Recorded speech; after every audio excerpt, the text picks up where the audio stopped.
point in Star Citizen's history. We have finally moved past the question of whether we can build an architecture to deliver a universe with incredible detail at massive scale, seamlessly, and where thousands of people can all play together. Server meshing has been working pretty much flawlessly at scale for the past 9 months. It has brought a more populated and active verse with up to 700 players online and in the same space at once.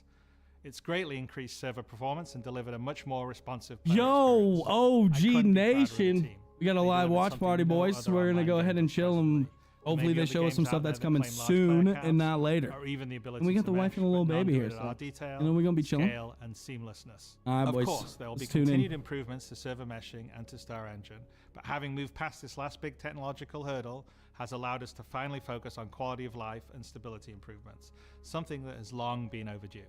We're about to deliver our 9th patch in 10 months, with content that has brought Star Citizen storytelling into new and exciting directions. We pushed more than 24 features and more than 2,000 bug fixes. And while there is still a long way to go, the game has gotten more stable, performant, and fun as a result. We see this in player metrics. More of you play every day. The daily average users is up 45% from last year, and your play time is up 15%. So more people venture out into the verse and stay there longer than ever before. And through all that, we've told the dual stories of the Frontier Fighters Assault on Pyro, and the moral compromise game doesn't crash. To combat the regen crisis. We're going to try and get the wifey into it. She's never even seen anything about this game, so this is all live reaction for her. To the next chapter of Star Citizen, where the instability in Pyro and the callous actions of some pave the way to new adventures, new locations, and new threats. Last year, we announced our next Star System would be Nyx, home to the People's Alliance of Levski and bordering the Vandal threat.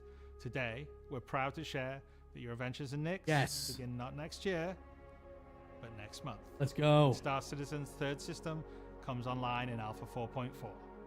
2 new systems in 1 year. That's only possible because of the tireless work of our development teams, server meshing accelerating what's possible, the support teams behind the scenes. I just got the goosebumps, dude. Now, I do miss that we're not all together under one roof this year. All right. But in many ways, we're more connected than ever. Across the globe, many of you are gathering at watch parties, 9 of them with our developers in attendance, and countless others springing up in communities everywhere, and all happening simultaneously. Let's go. So even if we're separated by oceans and continents, we're bound together by the same passion for space, for discovery, and for this incredible universe we're building together. Whether you're at home or alongside your crew at a watch party, grab a drink, sit back, and let us take you inside our up-and-coming plans for the next year of Star Citizen.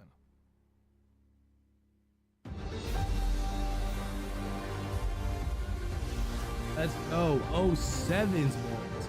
That is super hype. I thought he was going to say by the end of the year, but next month, dude, we'll take it. All right, the data miners are right. Yo, that makes me so hyped.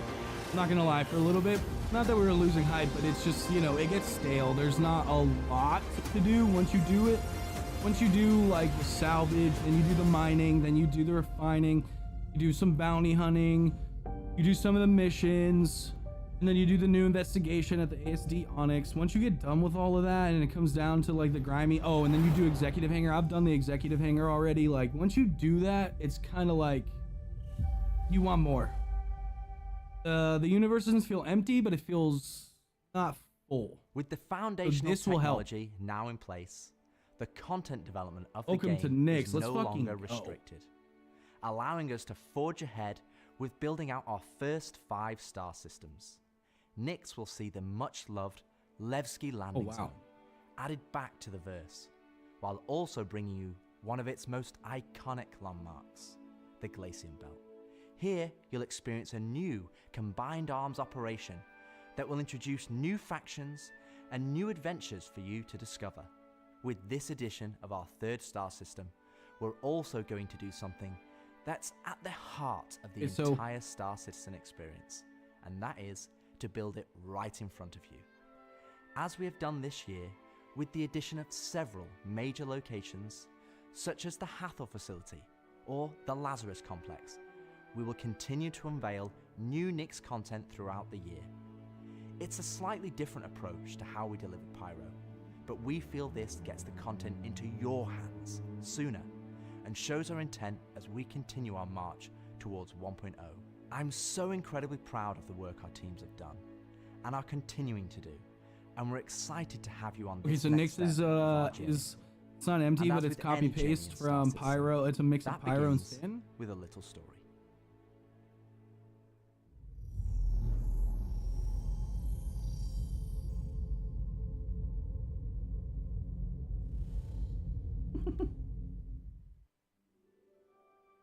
In 2025, we introduced two major storylines spanning multiple patches, creating a living backbone for adventure across the universe.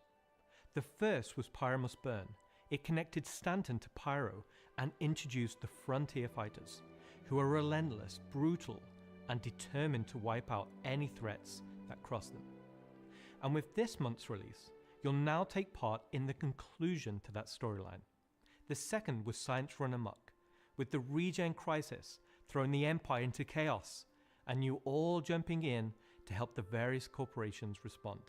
Through that journey, we pulled back the curtain on ASD and its shady practices, uncovering long-forgotten Onyx facilities, and met new characters like Dr. Logan Yorit and Detective Arkham Mella of the Hokro Agency. And just like the Pyro Must Burn storyline carried us into a new system, Science Run Amok is now setting the stage for Nyx, the next step in the larger story we're telling on the road to 1.0. As this new chapter of Star Citizen begins, let's hear from just a few of the team members working to bring this next era of our universe to life.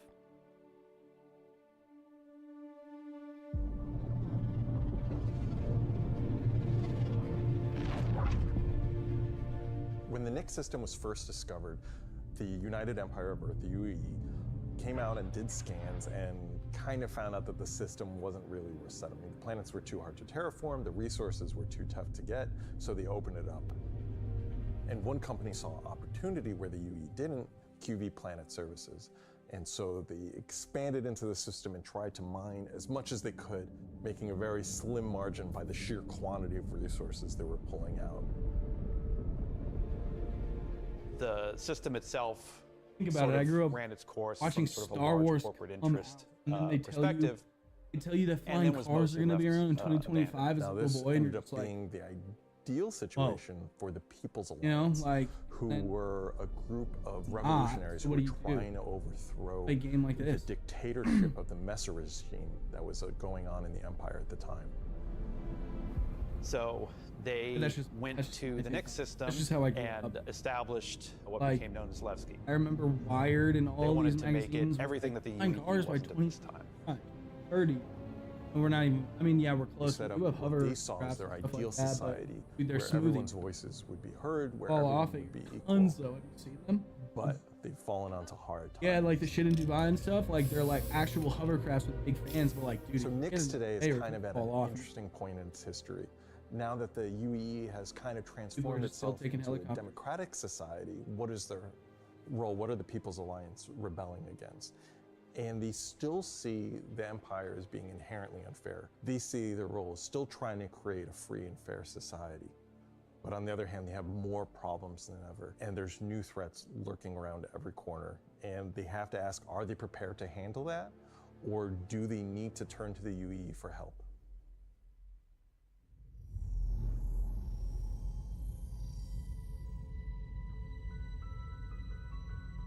Making a star system is you approach It's it from gonna be a kind of hybrid? two angles in a weird way. What is this system bringing to the gallery? How does this new system plug into it, and what does it bring to the table from a sort of a flavor experience? We want to make sure that whatever it's bringing to the company is unique and has some flair to it.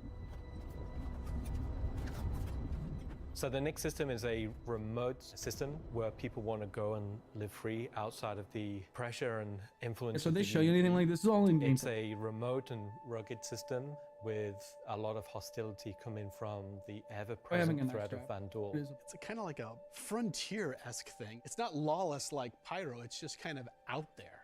Pyro's more like a Mad Max wasteland, and Nyx is more like Silverado or like Deadwood, right? It's kind of like a smaller scope. The emptiness and the loneliness is the defining factor. You're still going to find gangs, you're still going to find hostile presences, but it's where people go if they want to live off the grid. The People's Alliance is the main peacekeeping force in Nyx. They were unhappy with the direction that the Empire was going under the Messers. They got out. They said live off the grid, dude. Is he talking about base building? But build it the way that we think it needs to be built. They're not perfect. They're just people, but they're doing their best. They want to help keep Nyx safe and make it prosper. They are trying to do the best that they can, but are faced with the realities of dealing with people, which is tricky. The Pyro star is quite a warm star. Stanton star is quite neutral. And the Nyx is a little bit cooler. The system has its star, and it has this dark, really, really dense gas sort of nebulous cloud. And it has points of light scattered around it, and those points of light in this gas cloud is really, really hazy. So because Nyx is bordering Vandal space, it was important that we have a gap in the Nyx gas cloud where you could sort of just, in between the clouds, see a piece of the Vandal space. It feels so close that it's even like protruding some red light. The level designers are using it as an actual visual indicator of where to place more dangerous POIs. So if you point your ship in the direction of it, you should find, as we build it out, that you will be in more and more danger. And I think that's really cool. To give more atmosphere, I was testing out adding some sort of space snowflakes, essentially. So when you look towards the sun, you can sort of see that sort of like sparkle. But then when you look away from the sun, you'll see the reflections and sort of like little glints of light. For the jump points in Nyx, we'll have 2 on this release. We'll have one from Pyro to Nyx and one from Stanton to Nyx. It should be going from Nyx to Castra, but we're essentially bypassing Castra temporarily. Hey, we want to make sure you can get there any way you want. Glacian Belt is a huge asteroid belt that is in sort of the middle of the system. Glacian Belt is a combination of a bunch of technologies that we already had. The asteroid fields we use for planetary rings and the gas clouds, and it's combining them to make something completely new that we've just not seen before. It's full of resources that are still left unharvested because it's kind of a tricky spot for mining. It's not the easiest place to go, but that means that there's still a lot of opportunity for independent miners to go out there. So the rocks in Nyx are a bit more sharp, like sorts of like icy look, rocky, cliff-like, very different from those in the Pyro and the Stanton. One of the big differences too is all of that extra added movement that just adds a little bit of extra flair. It's also a good hiding spot for people who are trying to elude capture, maybe set up ambushes, that type of stuff. I always feel way more interesting flying in those spaces than just, through empty void. And as we build out the Glacian Belt over the next year, lots of places to put new content. Delamar is a very large asteroid in the Glacian Belt that QV Planet Services had built a mining base on that got taken over by the People's Alliance and renamed Levski.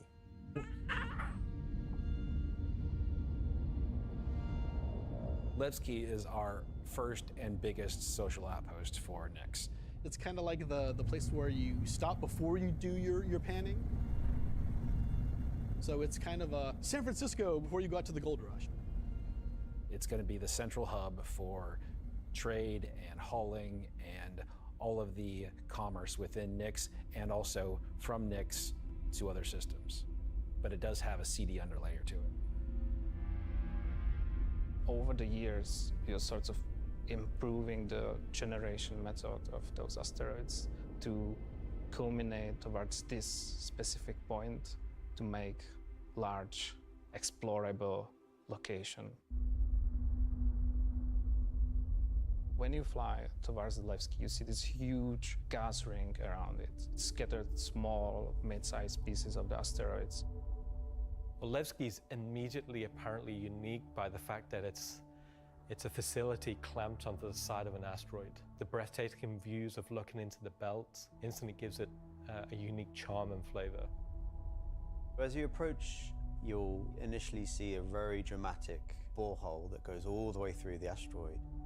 You'll also see growing out from there and alongside Levski. During that time. There will be landing pads along what I'd call the spine. Lots of industrial pipes and transport systems to bring out the refined mining materials when it was a mining station.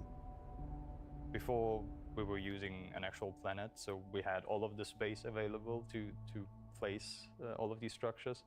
But now it kind of meant that we had to create an asteroid which has the appropriate size to...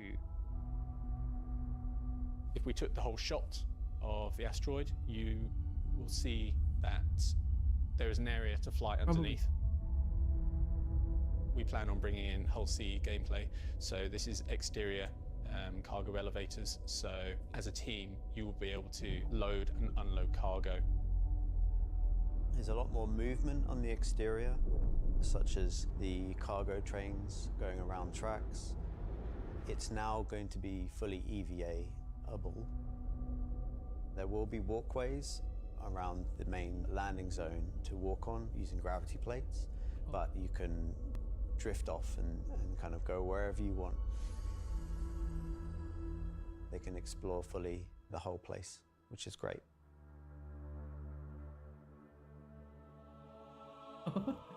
Unlike the majority of anarchists living in Pyro, there are people here in Nyx that care. It's not a downtrodden or derelict, dilapidated location. It has a sense of order. But only where the People's Alliance has people living.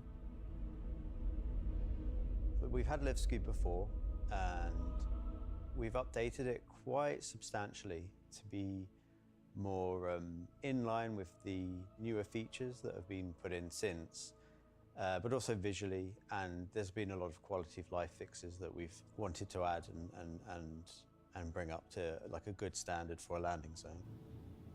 Gracing the main lobby of Levski is a large statue of Anthony Tanaka, who was a child worker. And was being worked to death, all of them were. And Anthony Tanaka just had a break and just said no, and stood up against the foremen, the supervisors, the managers, the guards, and was killed for it. And so he became a sort of a figurehead. And kind of was one of the linchpin moments in seeing the fall of the Messer regime.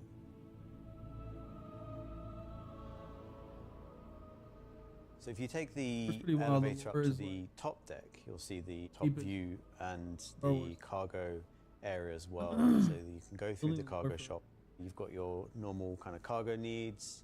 You'll have ability to trade and buy your tractor beam and other gear that you need. So if you were to die in the Nyx system, then one of the places you might come out from is the hospital in Levski, which is called the Mercy Hospital.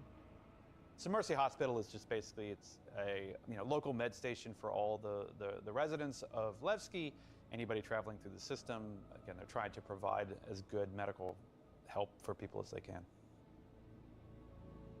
When you arrive at the HAB's location, you'll be presented with a lobby, elevator bank, and then you will take that transit to the HAB room. So within that room will be pods. And that's where the original miners would have lived. They're not the nicest, and they're a bit messy, but they're a home for people in Levski. If you head down to the lower view deck, you'll go through into the Grand Barter, which is your main social and commercial area of Levski. This is where you will see market sellers selling their wares. There will be stalls, there will be kind of more embedded shops. And that includes things like Corderies, which is your armor shop, and also conscientious objects, which is for weapons. There's also one of my favorite places, Cafe Musée, which is where you can go down into some of the more rocky depths and grab yourself a drink, and you never know who you meet down there.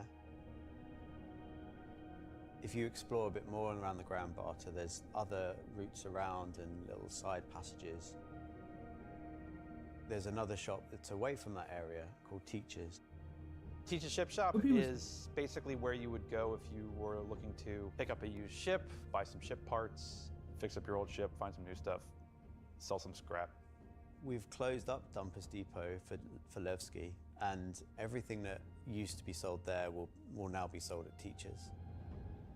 Another new area, as well as the cargo shop that we've added, is a refinery deck for Levski. That's where you can take your processed goods, not just from Levski, but from the rest of the Nix system, and refine and sell those goods there. Nice. Definitely be... As a lot of the content in the next coming releases for Nix is going to be mining related.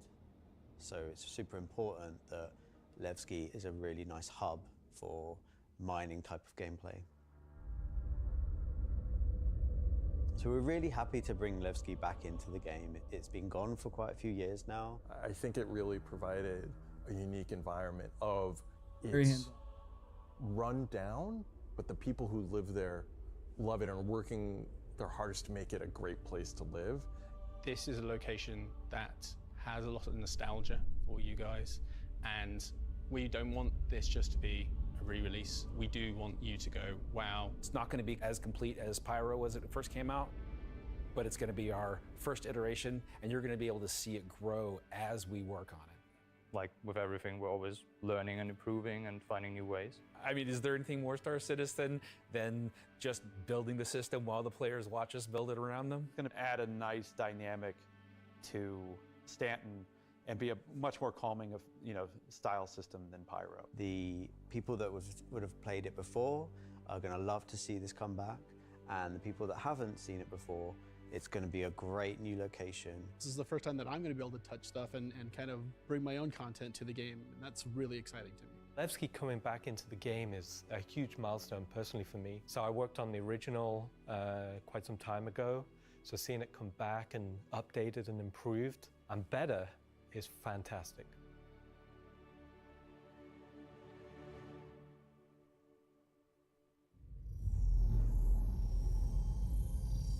Right? The Nix is next month. So we've talked about Levski, we've talked about the Glacian Belt, but you're probably asking yourself, what's the new gameplay activity we're going to be doing? So let's find out.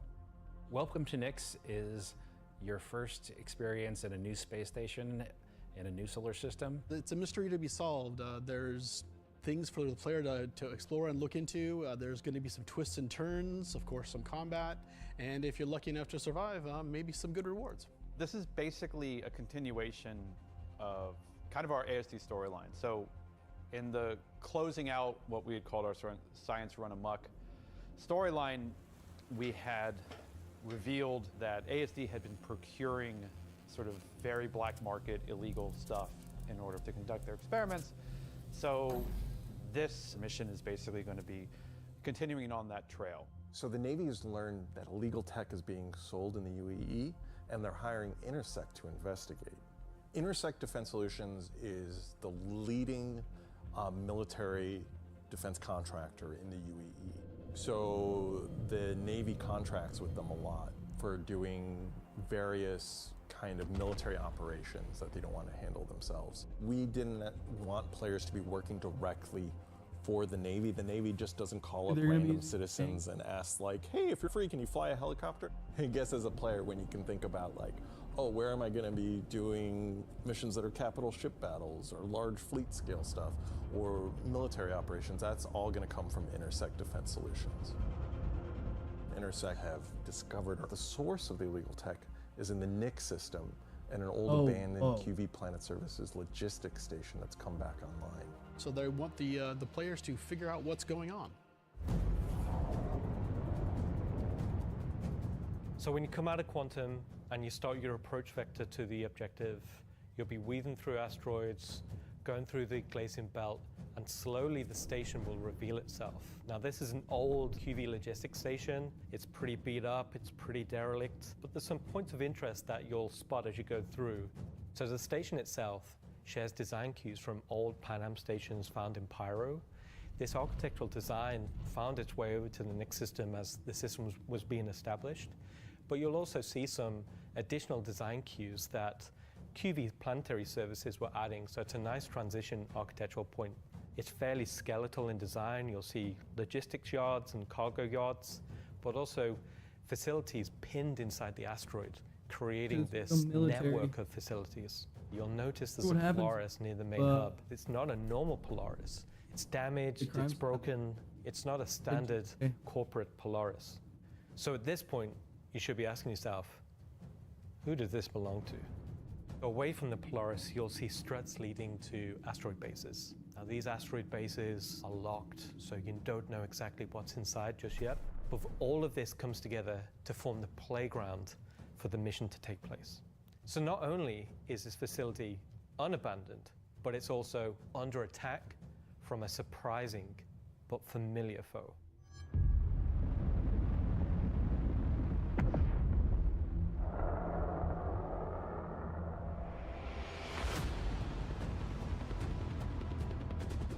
Okay, this is leading me to believe that we're not going to get the Van dueling.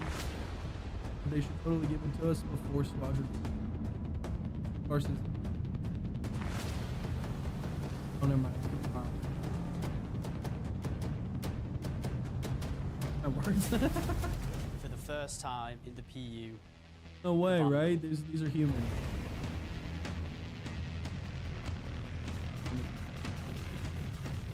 So the Vandal are a nomadic, very, very, very violent space. No way.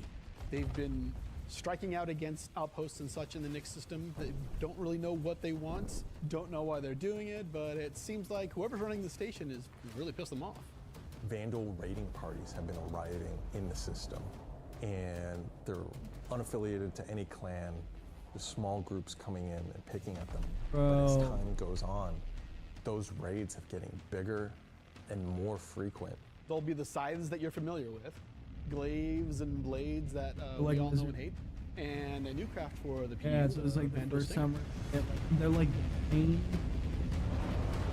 They're like the main enemy in the game. You will be contacted by some civilians on arrival asking you for help. So at this point, you have a choice. Even You the can either capital. bug out, mission over, or join the fight.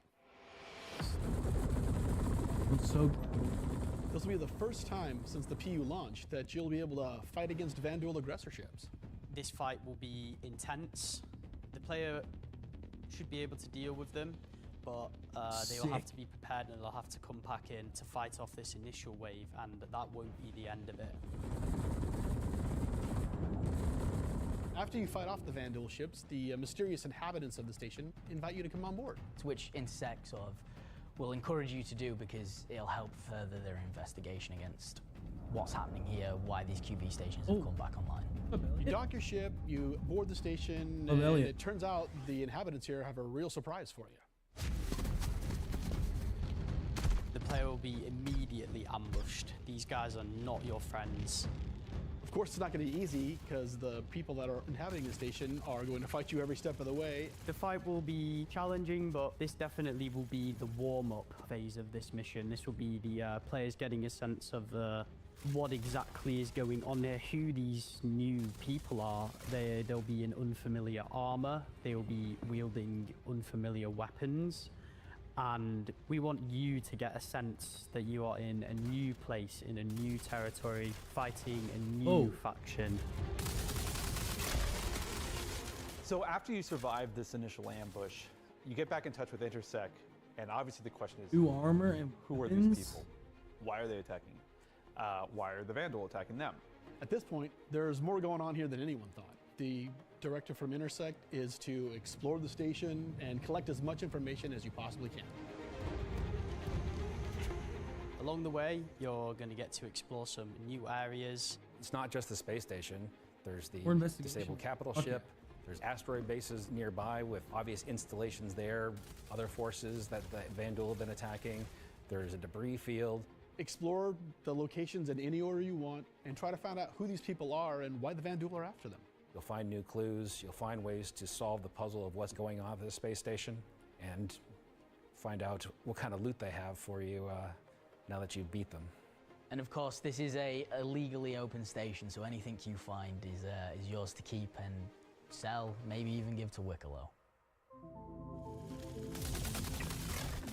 This isn't just a one-time event, this is a permanent sort of mission that we're going to be adding to the game. You can go back and repeat this mission and find ways to do it even better, even faster. There'll be a different story and different flavor. Obviously, we can't have the same thing happen every time. There'll be other missions that Intersect will offer to you based on the evidence that you found. Now you know the real story, and you can start digging and giving more information to Intersect along the way.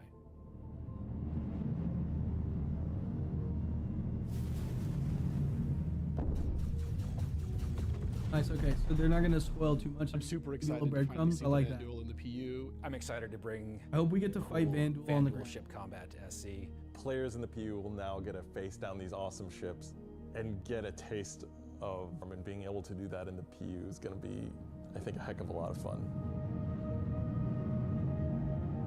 So this marks a great milestone for us for We're talking not about only pushing combat, hard I and don't adding think great that content this year, on the ground. we're also being able to introduce the next star system and introducing the next We landscape were on though.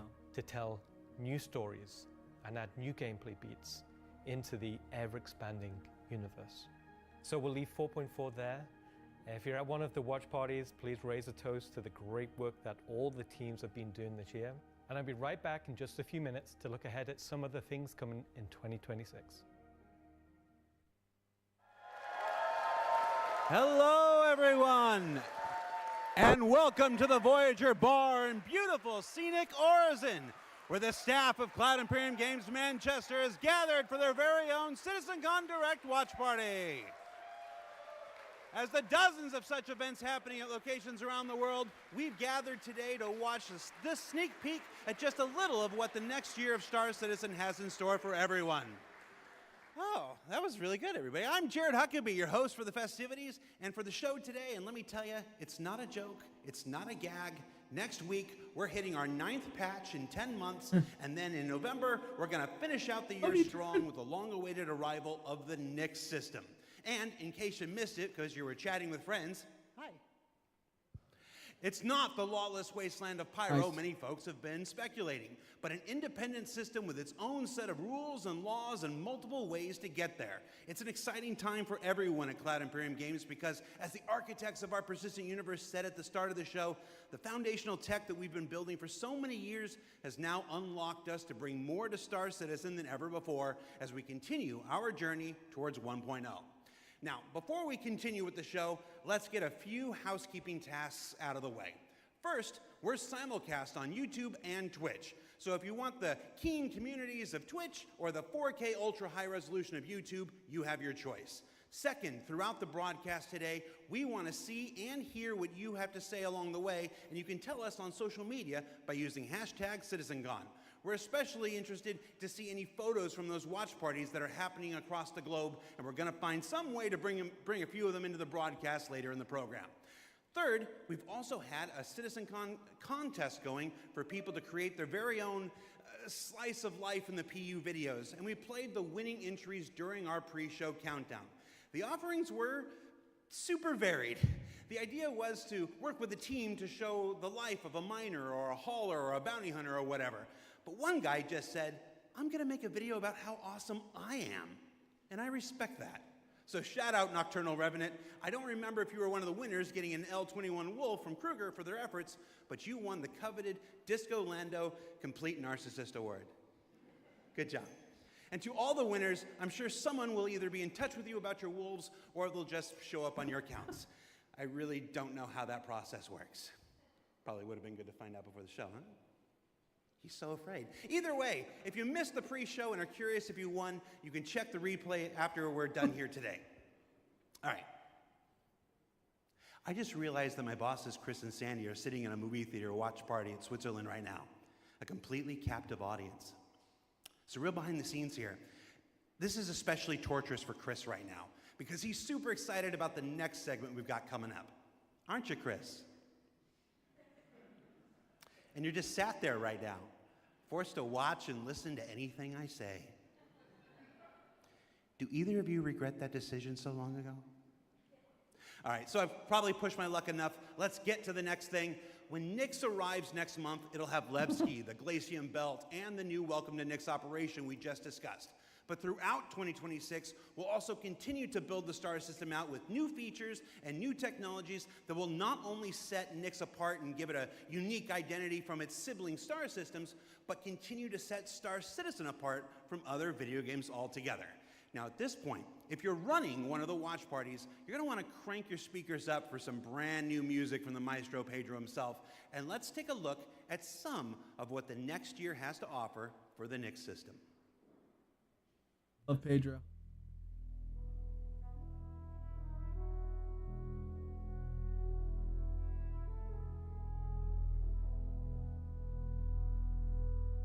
There's a great... At Cloud Imperium Games, we believe art inspires the best technology. And through the development of that technology, it pushes us to create even better art. When Genesis comes to the persistent universe starting next year, it will change how you experience every world, and not just in the building of the new planets for the Nyx system. We will also go back through Stanton and Pyro and reimagine them through the lens of our technology. Previously, and more traditionally, we'd create slices of biomes, like deserts or forests. This approach moved us forwards and got us this far, but solving the scale was always tricky. And for Star Citizen, we like to do scale on another level. Issues like seeing tiling from our height maps from high altitude, or the unpredictable blending when two biomes connected, were common. But ultimately, things just never felt right. Our worlds were gorgeous, but to us, they still sometimes felt like interpretations. Now this was a super hard problem, which we needed to solve at the scale for Star Citizen requires.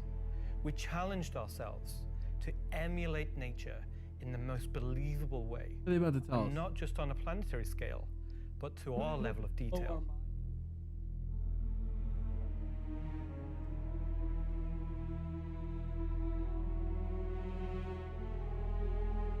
With Genesis, we've made a complete paradigm shift to how we do things. Biomes are now created based on the physical data sets, with the assets being spawned whenever and wherever the correct criteria is found. So when you see a forest or a meadow, it's no longer because an artist painstakingly crafted it there. It's now because it simply wants to be there. It fits inside our rules. It's just there. Genesis also ties into our other gameplay systems. AI, baby. Are built from the God, they figured out how to inject AI into their game. Oh my God. Like height maps, humidity, temperature, soil types, soil amounts, geology erosion data. So the question is, does Stanton and Pyro get this overhaul? This means you can now tell where to find valuable minerals as the geology looks like it would be suitable for it. Where scree piles exist below sheer cliff faces, and where rocks have broken off over time due to erosion. Of course, these new tools still give us the ability to direct the look and feel we want. The attention to detail from the tallest mountain to the smallest flower is still our core DNA. With Genesis, we can now keep that detail-orientated mindset as we focus on the quality, and it provides the quantity. Genesis provides our planets with the ultimate sense of exploration and adventure, discovery in the purest emotional form. We want you to find that perfect place, with the planets providing an abundant resource to harvest. This like Genesis is a major part of what that allows them is for us. Update all of our planets. But right now, artists are like physically placing things. This allows AI to just be like, needs to be here. It's too bad. Now I'm going to hand you over to Will to go deeper into what we have built that allows Genesis to realize Of course, needs to have as a reminder, some of the visuals you'll these see gatherables, will and evolve this mountainside needs to have rocks that are mineable. Technological development and hone in on the final look for Nyx. Yeah, those are just like iterations. Thanks, like Ian. I would consider So, this in case Genesis it's not already version clear, 0. Genesis So it is our only will name get for a better. group of technologies that are improving our ability to build worlds, refining Oh, the those that man we've already himself. created, and This ultimately dude was really. expanding This our guy persistent started off universe by to the scale making and water quality that and we all expect. and lakes. I work on Planet Tech, Now he's so just let's here talk for about it. how that's continued to evolve since our presentation last year. And instead of just highlighting some really cool biomes that we can create, let's go ahead and show how all this work applies to the upcoming planets of Nyx. A water boy. So there are 3 planets in Nyx. Nyx 3 is a gas giant, and I think it's blue. It's not going to surface. I don't really know. Nyx 2 is a yellow, toxic. It's got like this high pressure atmosphere, and it's like a very volatile planet with high risk reward gameplay. It's going to have some really interesting biomes for you to discover, but for now, just know it's going to be dangerous, because today we're going to focus on what we consider to be the hero planet of this system.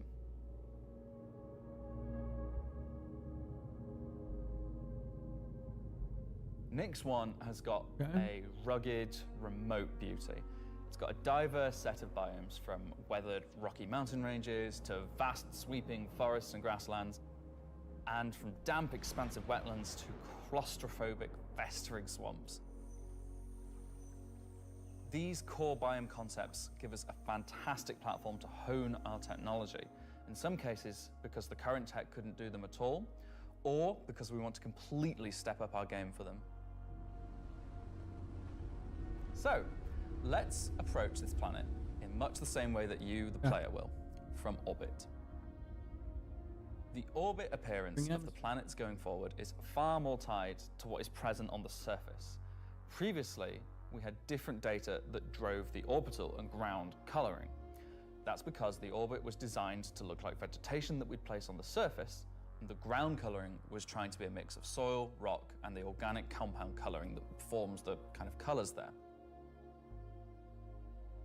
Now we author much more of the data in a unified way. When you look at Earth, you see blues and greens for ocean and vegetation, and brown or yellowy tones for sand and soil. We wanted to keep it as simple as that. The same set of textures and data that define the color of the soil, sand, and rock on the ground are used to create the orbital look. We then assess the presence of vegetation and competition between different species on each part of the planet, and use that to blend in tones of green, including variations due to species health and the current season.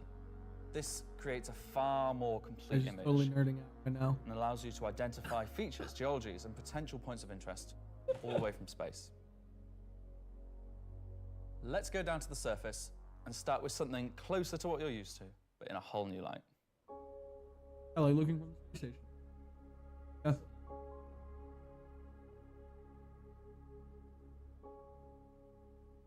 Now the question is, approach Stanton and Pyro. the surface of the planet, we wanted to start by focusing on just the soil and rock. One of the things that was missing from our terrain previously was simply feature complexity. Looking at our contemporaries, we lacked detail at the ground scale. To combat this, we've added a new layer of data. That layer is called the medium tiles. These are intelligently placed on top of the existing 4-kilometer terrain tiles based on slope, soil type, and other erosion data. And these medium tiles don't just create height changes, they also bring in local erosion data both for soil and bedrock size values. And this gives us a whole new level of terrain detail, of scale, and allows us to create far more unique locations across the planet. So now that we've nailed the surface, let's have a look at adding some rocks. We've now got 2 major contributors to the rock content of our planets. Firstly, long desired feature, cliffs. We are adding large scale, very detailed to all our cliffs based on the geology at a given location. This adds an exciting new dimension to steep slopes that we simply couldn't get before. The second is a big one for you ground vehicle enthusiasts. Rocks are now found not scattered everywhere, like spilt popcorn at the cinema, but only in places you'd expect to find them, thanks to a brand new rock scattering algorithm that isn't annoying as hell. Using physical data, generated for each large and medium tile, now rock distribution makes sense and has a physical basis. So if you're still crashing into them after this comes out, that's on you. The rock assets themselves have had a glow up too. We now create rock sets related to a particular geology that look like they originated from the same source. I think it's for everything. And this ties into how we'll be distributing minables in much more interesting ways too.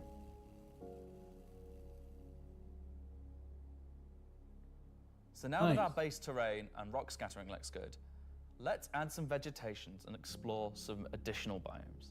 Yeah, this is much needed for like Stanton as well. Nyx 1's forests and grasslands are full of trees, various grass species, rock formations, and they're found in all sorts of elevations like mountain valleys, open plains, and dense meadows. And when we start to add a bit of fresh water, they begin transitioning into more wetland-type biomes. And while forests are super cool, let's focus on the grasslands and wetlands We're today. talking about soil quality and stuff. So, how are we making these look so great? Obviously, we've had grass before, but never meadows of it. Because until now, we haven't been able to spawn grass in large enough quantities or effectively represented at distance. So we're stepping up our game in terms of spawning, shaping, and shading grass. Oh yeah. With Genesis, we now leverage GPU spawning to create vast quantities of assets across all biomes. Whether it be dense meadows or more complex collections of ground cover like you can see in these wetlands. We are also able to fit our grass tiles to the ground by conforming them to the unique terrain underneath. Now we can finally cover complex terrain shapes with grass and ground cover assets, and as a result they are now gravity aligned, meaning each blade is oriented as you'd expect and not sticking out like before.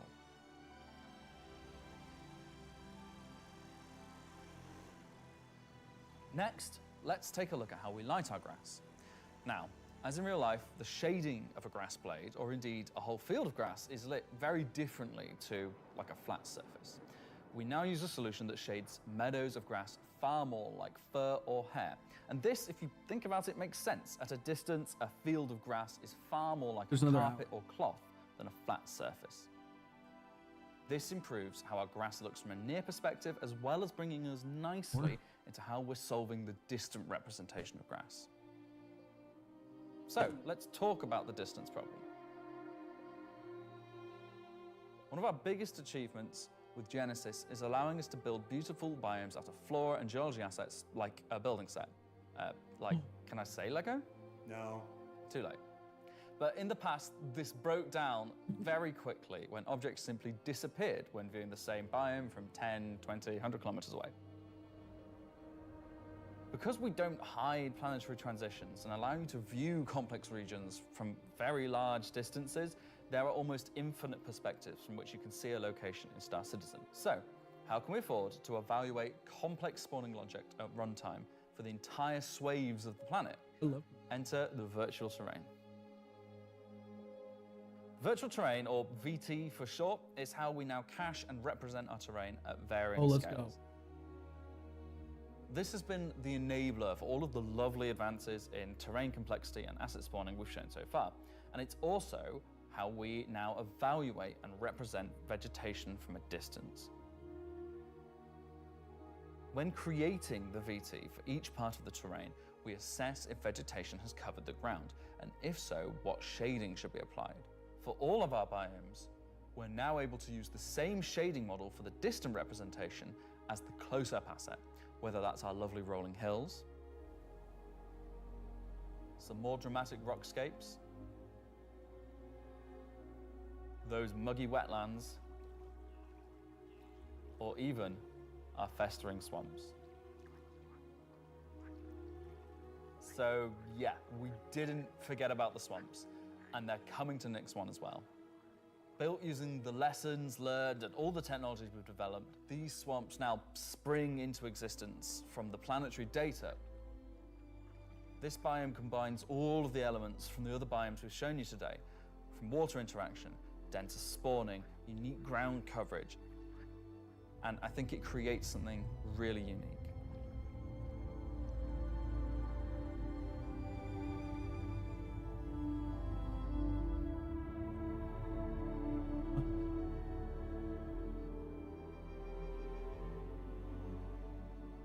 Anyway, that's our update on the Planet Tech portion of Genesis and how we're using it right now to sculpt the identity of Nyx 1. And I hope you're as excited as we are to explore this and everything we haven't shared yet next year. As you can see, Genesis is now inspiring everyone here to create planets of the quality and believability we've always strived for. A meeting of technology and art that I truly believe will set our worlds apart from anything we've done before. And with that said, let's move on to a little travel between systems, literally.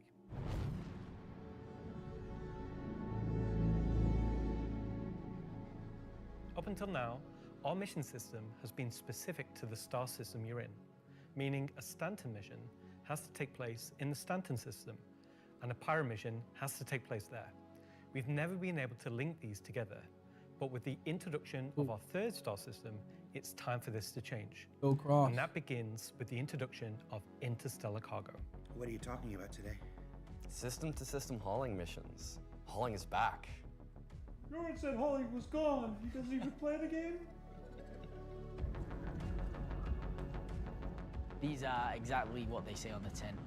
Missions where you're going to start in, say, Stanton and end in Nyx, taking various volumes of cargo between the stations. So there'll be high volumes of cargo that kind of fulfill the purpose for the Hull C and the other series of Hull ships. And there'll be a few sort of more direct routes. So you might pick up some cargo from Ruin Station in Pyro and go through the jump point to Stanton and drop it off there at one of the Helios. So if you've never sort of experienced the jump point or going through it, these missions will require you to. They're no way limited. You can do them in any sort of ship you want, any size of ship. I'll be doing them in my Drake Cutter myself, between Stanton and Nyx. Just a Drake Cutter? I've got a few ships, but the Drake Cutter is really cute, so. One thing that we're looking to add with these interstellar missions is scripted combat encounters where you can be attacked by NPC ships. Maybe the mission giver has tipped off some pirates who are looking to get a hold of that cargo, as well as express missions, which means the deadline timers that you're used to in the regular hauling missions might get really tight and you've got to learn to be very fast. All of the love and care that has gone into hauling missions so far, with the logistical network and making sure they make sense within the themes of the systems, just as much love has gone into the interstellar missions we're making now.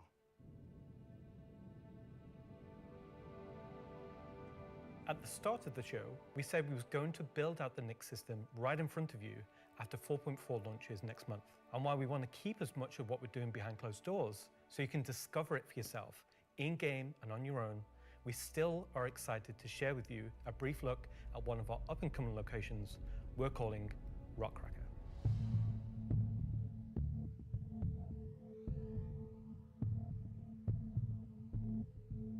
Okay, so Rockcracker, Jared, is our internal name. Rockcracker is where you have to crack a rock. It's a big rock. You want more? So way out into the Keegar Belt, you'll find these old QV breaker stations.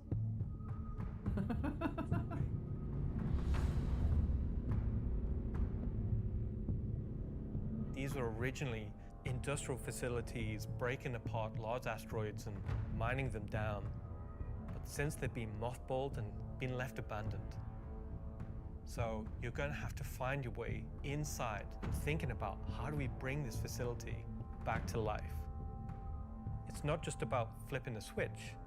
As you bring these stations back to life, you'll be lighting the beacon and calling attention to these long forgotten places. One of the main features is the laser head, which will require certain things to get working. It's up to you and your friends to find how to get in.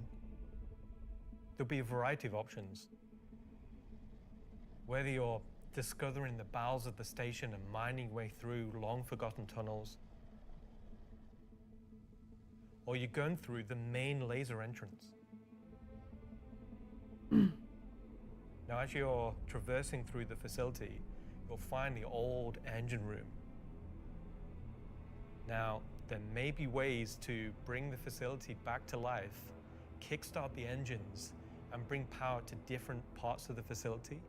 Maybe eventually bringing the laser back online and cracking some rocks. The secondary gameplay loop is FPS combat. You're not there by yourself. There may be squatters and outlaws in these stations trying to stop you from what you want to do.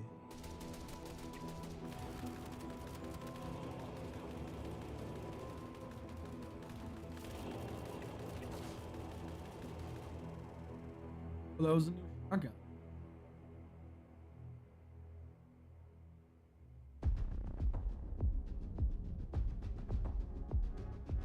So you've found these old facilities, you've brought them back to life. You've systematically brought power to various functions of the facility. You've activated the laser. You've fired the laser. You've broken apart the rock. And then you'll be able to fly your ship inside and see what's there.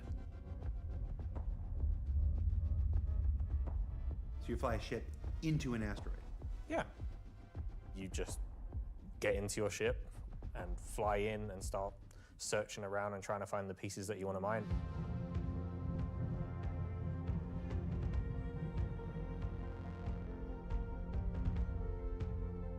I'm really excited about Rockracker because it's a sandbox activity. You can kind of go to these whenever you want to. This content is for players who enjoy mining, who enjoy exploration, investigation, and don't mind a little bit of FPS content while they're there. I haven't done mining in a minute. It will be a very new experience compared to any other asteroids, because this one, kind of like Alan and mine, will crack open and show its secret. And one presumes you can make a decent amount of scratch in an asteroid that's big enough you fly your spaceship into it. It wouldn't be worth doing if you couldn't make a good amount of coin, yeah. Making promises for the econ team. Yeah, they've got to balance it. It's for people who want a lot of minerals. When crafting comes in, when all the other mechanics and features that we want in the game for 1.0 come in, it will be a place where like an organization or a group of like 5, I'm 6 wondering if people we'll can actually come see the inventory and just by get a or now that they're like monumental focusing amount on of Nyx. I don't think we will. That would be dope. In So crafting and that's base a look building. at I don't some think of what's coming over the next 12 months. a lot of people speculate. In that addition we're to what gonna we've see stuff shown, about the there'll be inventory. new mission I packs said that we're tailored to starting the to People's about Alliance and their struggles. There'll be crafting. events that invest They've you been trying to into work the on that evolving in engineering. storyline They've been trying to of work all on 3 that. systems we'll That's have in the game. And of course, when we begin populating these with engineering new just got planets, there'll be a whole host uploaded of to ground-based POIs, settlements, and structures Every inhabited by those trying to make company, their way in the their verse. company computers And all of this in service of Sharing in building their games. star systems that Yes, that's what complement they the said. massive corporate yard of Stanton, the lawless But ganking once of it goes into Pyro, the death cycle, and now like the new that's- frontier of discovery for the Nyx Tons of system. work. Should I say ganking? You already did.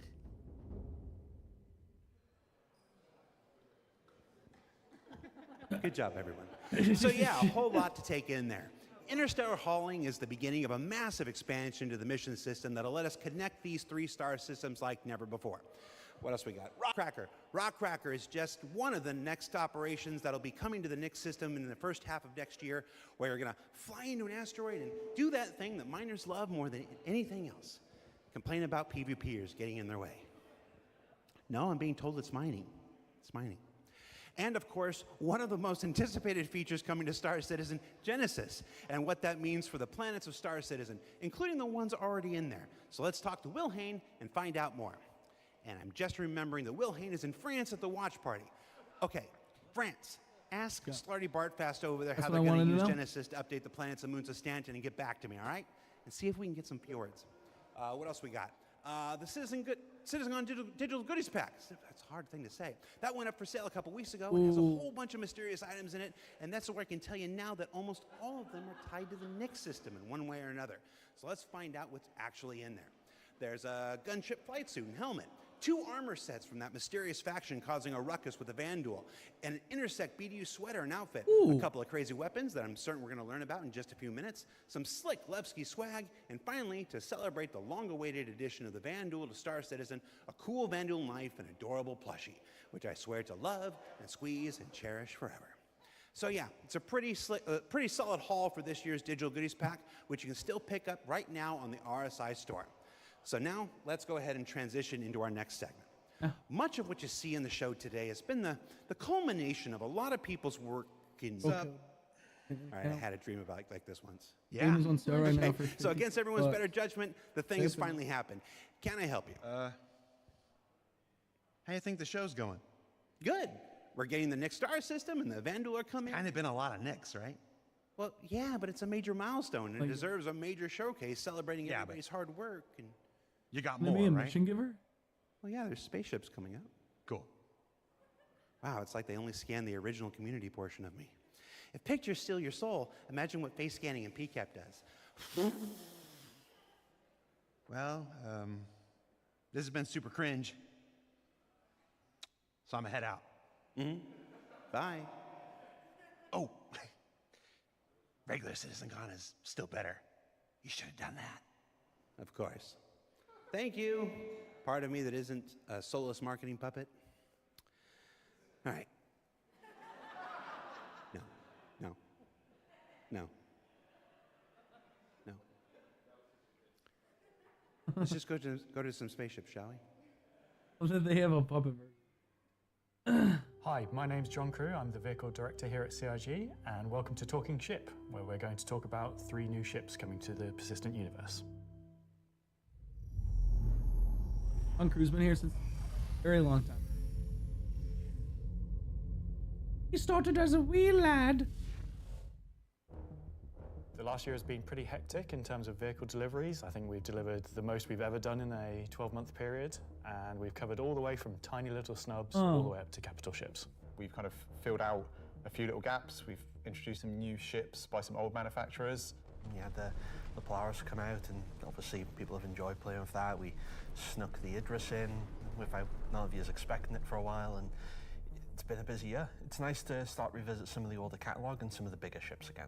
I think my favourite ship from the last year is a tie between the Wolf and the Golem. Favourite ship in the last year? Probably the Wolf. I feel like it's the obvious one. I'm trying to think of something else, but I really like the Wolf. Everyone's mentioned the Wolf. The Wolf's everyone's favourite. The Wolf, obviously, a return of Kruger, a completely new aesthetic to the game. The Wolf was, it was kind of everything we set it out to be, and it revived an old manufacturer. We've not seen anything from a while, so yeah, I'm going to say the Wolf. The Golem, I think, is just an incredibly well-formed ship in such a small package. It really just shows off that Drake aesthetic, giving you the absolute bare minimum needed to perform a role. I honestly do really like the Zeus. I think it came out really well. It's kind of hard to pin down a favourite, to be honest, because we've released, a lot of really cool ships. Next year, we've got some super exciting ships coming up. We're ticking off a few big ones, which is good. We're going to and a chance to fly in the Zeus a lot. Again, maybe some ships from some manufacturers that don't have that many in their lineup. There's a few big challenging ones starting, so they're good. A breadth of ships, should we say. The 3 new ships we're going to introduce today all tie in some way to the primary factions fighting over the Nix system. We'll start with the People's Alliance and Anvil Aerospace. Anvil is a very military-based brand. It's been a brand that's in Star Citizen for a long time, fighting for lots of military contracts and lore, often up against Aegis, and to the point it actually beat Aegis in the past. You will be familiar with a lot of their ships' designs, such as the Hornet and Lightning. Earlier this year, we introduced the Anvil Asgard, based on the Valkyrie chassis, which is an extremely popular offering. And this year, we're bringing the concept ship we introduced last year, the Anvil Paladin, to life. The Paladin is a gunship from Anvil Aerospace designed to support ground operations. A gunship is a ship that's designed to sustain a sustained firefight while dealing a lot of damage, also taking damage. We don't have a lot of gunships in the game that are true dedicated gunships. They are quite a tricky archetype to control in game without being too powerful. It's designed with a lot of firepower and high armor and health, but very low maneuverability.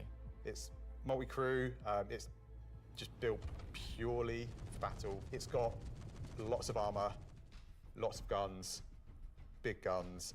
It's got a very similar squat kind of form to the Valkyrie. It kind of reminds me of, I guess, like a pit bull, obviously a very menacing silhouette. It looks quite forward-weighted in its stance. It feels like it's coming towards you even when it's just sat still, and I think that's something that helps with it feeling intimidating. If we swing round, following the ship round clockwise, what you'll then see is the first of the side turrets. If you notice the canopy, you'll see that there's a fairly thick space between where the glass is and the hull exterior. That's because it has deployable armor, which can come out and give you a little bit more cover while you're actually attacking the target head on. It's got these really nice kind of dual connected wings with the turrets out on the sides, just to try and give as much kind of range for those turrets as we can get. Which is controlled by one of the two remote stations underneath the bridge. If we come around to the rear, you'll see a rail. Now that rail mounts the main turret of the ship, which is controlled by the co-pilot. So you've got full 360 coverage underneath, full 360 coverage on top with it, and then the side turrets also have 360 coverage that way around and 180 outside ways. So really you have, between the turrets, pretty much 360 coverage in all directions. One of the unique things about the Paladin is all the turrets are remote and all the crew are located in this one central two-story room. A lot of our other gunships, the crew gets scattered across the ship, but with the Paladin, you're all sat together with a nice, cool experience, so you can really feel like you're playing as a group. You've got the pilot, co-pilot up top, and you've got the gunners underneath, and I think that helps with the intention of what the ship does, because you've got this really nice kind of like gunner viewpoint down, kind of giving this lower coverage. We added a glass floor just to keep the two connected. I think that really helps with the feeling that you're all working together and communicating. That said, if you don't have the ability to fully crew a Paladin, you can still fly it and engage in combat solo. Obviously not as good as if you have a full crew, but you can't always guarantee your friends are going to be online. As a solo ship, it's pretty capable of doing a variety of missions within Star Citizen. So if you want to run this ship solo, you can take on combat missions that, say, other heavy fighters like the Scorpius or other ships such as the Drake Cutlass could do.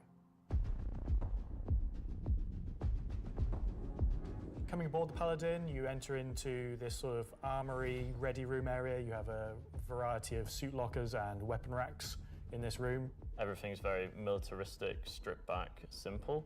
It's a very functional space, but you'll find everything you need in there. One of the improvements from the original concept is we've added a small dedicated cargo bay area, allowing you to store actual SCU crates.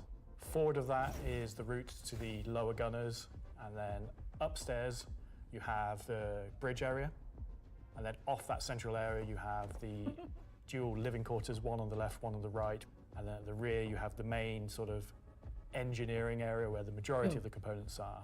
Also within the upper traversal area you also have a little breakout area with seating, food machine, toilets, etc.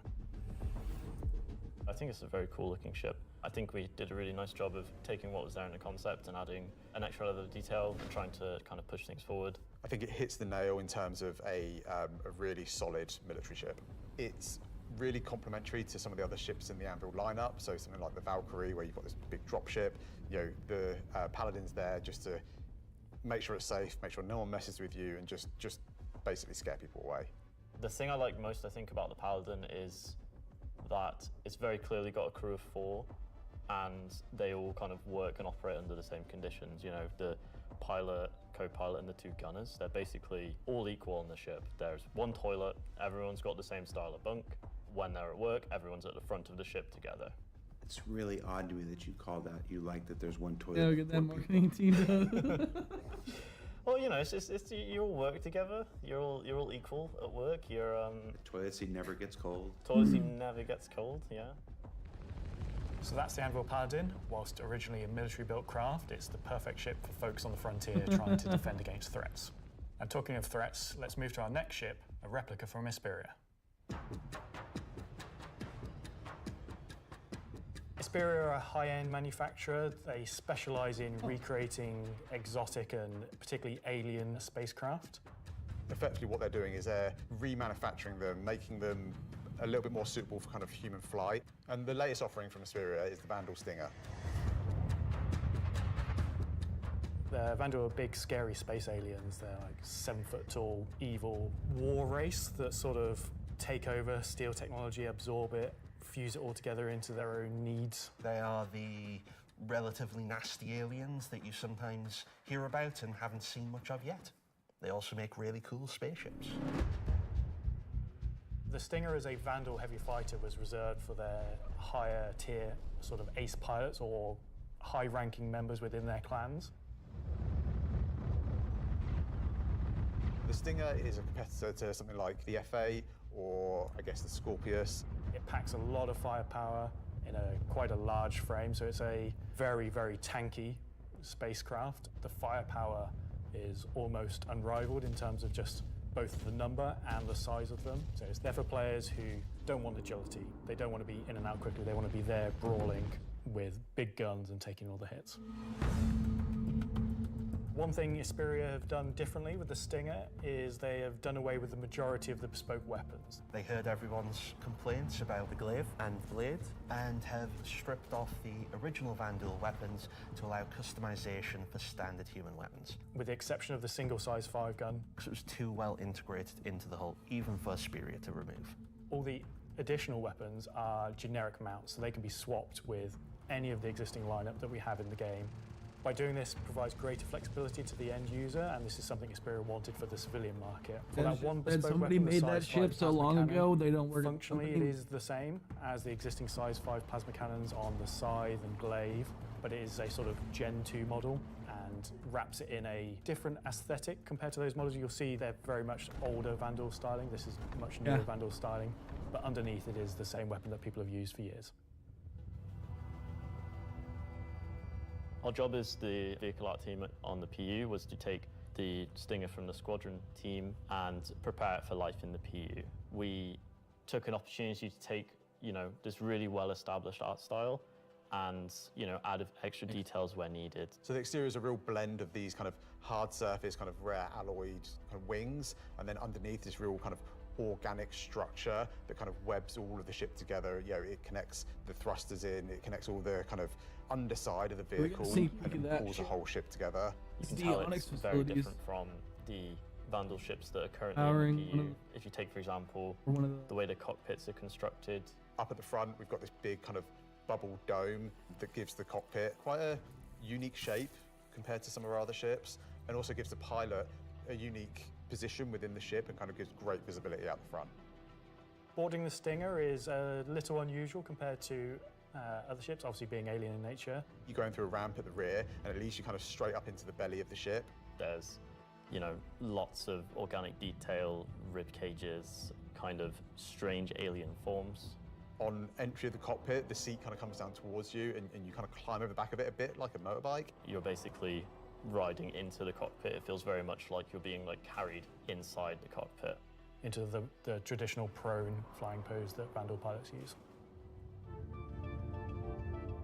I'm very happy with the Stinger. I think the team have done a really good job of making something that feels different, it feels alien, but it suits our lineup of ships and it suits our universe. I think the guys did a really good job of respecting the direction and vision from the original Stinger and Vandal ships in Squadron. We've tried to take a lot of inspiration from movies and other science fiction material, but I think it sits well within the Star Citizen universe. So we have the Paladin for the People's Alliance. We have the Stinger for people that really like Vandal and want to try and pretend to be them. But what about the other mysterious faction we have running around? So Gray Chowdhury got his start as he was working at a cargo center out in Odin. He started being able to get his hands on some stuff that other people couldn't, items that necessarily you couldn't find on a store shelf, but you wanted anyway. I think Gray is interested in, happy customers. Gray just sees themselves as a conduit to get these things in the hands of people who would appreciate them. And I think that his latest offering is really going to turn some heads.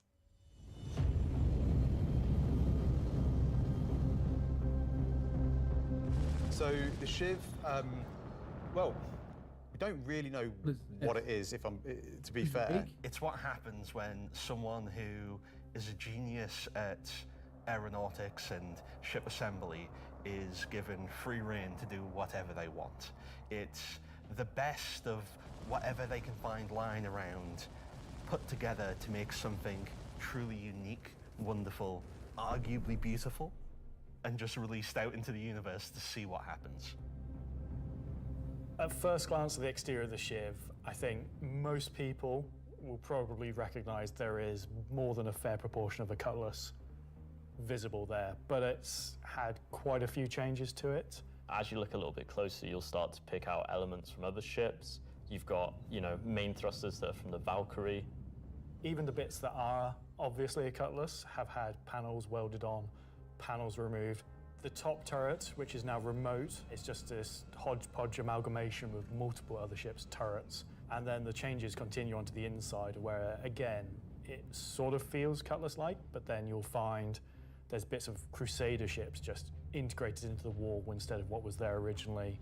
It has lost its side entrance, some of its cargo capacity, but what it's gained is it's gained visually more powerful thrusters, it's gained a really kind of nice set of belly thrusters, it's upped its firepower. As ever with the refined work from Gray's Market, you can see that great care was taken to the health and safety to ensure that there's no trip hazards anywhere. There's loose cables, panels are exposed. If you look carefully, you'll notice there are tools laying around in the cockpit. It's gained a toilet. Bucket. Yeah, it's one for doing stuff, and then you need a second one to wash your hands. It's not an animal. It has very much taken that ethos of Drake and moved it down a level, which I think is quite an achievement. Just look at this thing. How do you even begin to describe the madness that created this? It's the Shiv.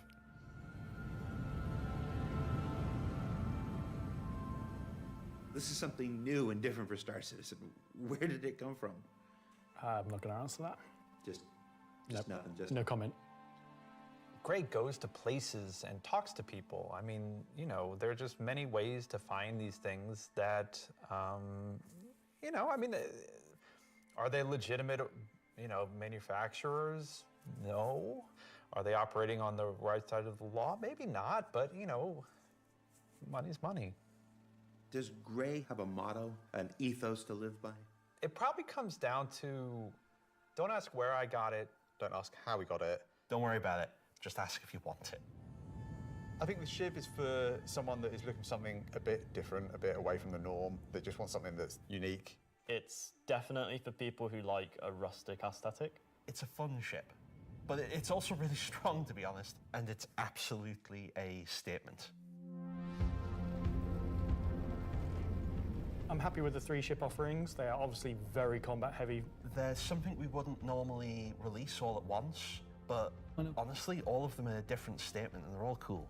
As always, super excited to release these ships into the game and just see how players react and play with them. It's always fun to see the quirks and the shenanigans that people get up to with them.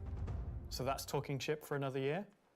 So, You gotta do the thing with Lexi. Talking weapons. So I've just been informed that we have to do a bit of a timeshare agreement this year, so we have to throw it over to Alexi for Talking Weapons, which is an extremely original name.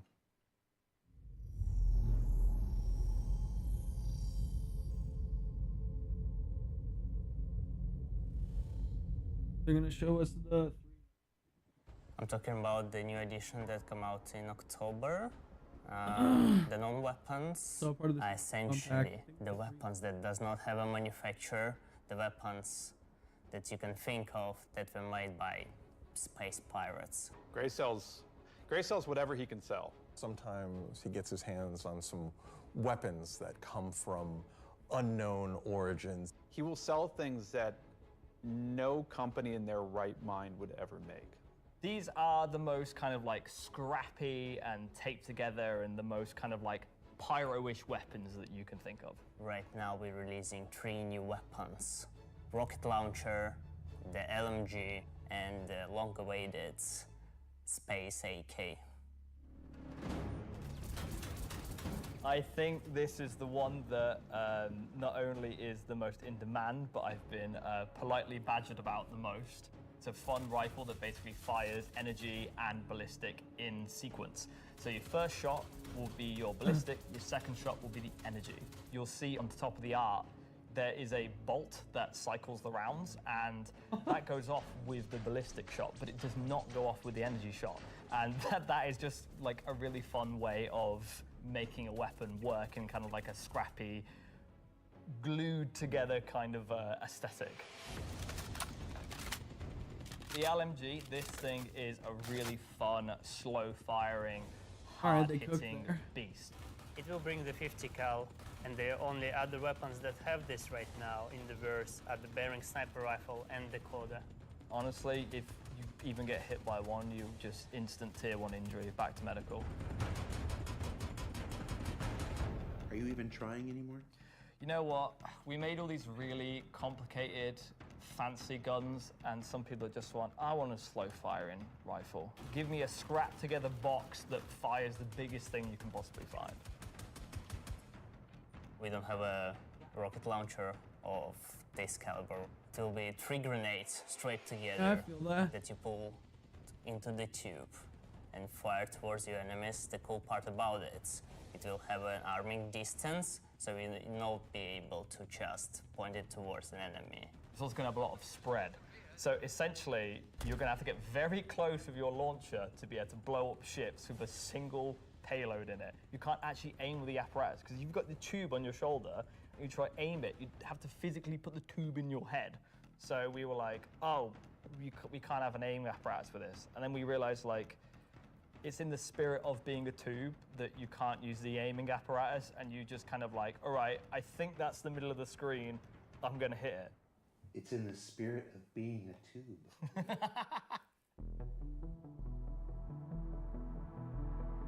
Are we gonna talk about binoculars? Binoculars are really cool. We don't have anything like this in the verse. Binoculars. And I think it will be really convenient to use something that's dedicated to look for the things, especially far away, instead of using your sniper scope, for example. Will the binoculars have glint? I'm not aware of this one. Probably not, because binoculars are not something that you need to be aware of. It's really funny because obviously, due to glint gate, as you know, I beautifully internally call it, basically there was a lot of community feedback basically saying like, oh, I really like spotting people. I really like playing a spotter. And essentially I was like, oh, this community wants to be able to spot people from distances. And what can we make gadget-wise that doesn't require new features? And it was like, binoculars. And I prototyped a thing which essentially was just a scope in a hand, and it worked. So we've got some really cool binoculars coming that allow you to spot people from distances. And how much damage do the binoculars do? Depends on how you throw them.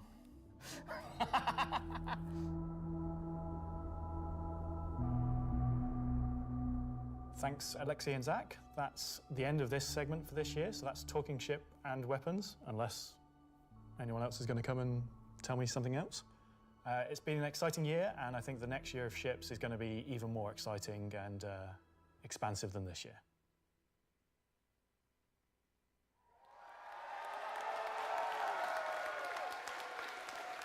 Yeah, so they held down on all of the like really big ships that you can have. That is an eclectic bunch of combat ships for the verse, like, and they're all available right now up on the robertsspaceindustries.com store. Also, any minute now, there's going to be a PTU drop that includes all 3, so you can fly them now ahead of their release next week when Alpha 432 goes live. 3 combat ships, I wonder if they'll have any additional uses coming up later in the show. That's a hint. All right, what else can I shill? Oh, there's merch. We've got these cool new Levski desk mat things. These are always popular. There's some Levski metal posters on the store, and of course, love them or hate them, but you can't avoid them. There's this cool new Wickelow's Emporium t-shirt. Yeah.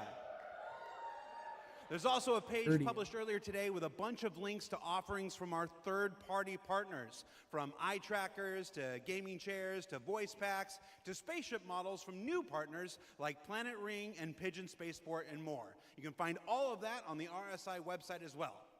And what else can I shill? Oh, for those of you who are at watch parties, where is it? Challenge coins. Who doesn't love challenge coins? There's these lovely Levski-themed challenge coins if you're attending one of the 9 official watch parties around the world. There's also a digital one of these in the goodies pack, so you check those out. Don't leave today without getting your Levski challenge coin. All right, what else can I shill? Now I'm kind of tired of shilling. All right, let's find out some more about where we are. Simon, can we move? Can we do? Oh, yeah. Look at that. Okay, here we go. Pardon me. Here we go. Excuse me. Hi. How you doing? That was my best angle. Hey, I got to be careful. Last year I took 3 steps and tore a muscle. All right, so this is the 9th floor of CIG Manchester's Manchester office. That's yoo-hoo! This is the room where we have lunch every day, and if you get here early enough, croissants, if the weapons team hasn't stolen all of them. Over here, we got some cool mannequins representing different aspects of the game. You got the ever-present, Hurston security armor over here. That's really cool. You got your Dusters armor right here.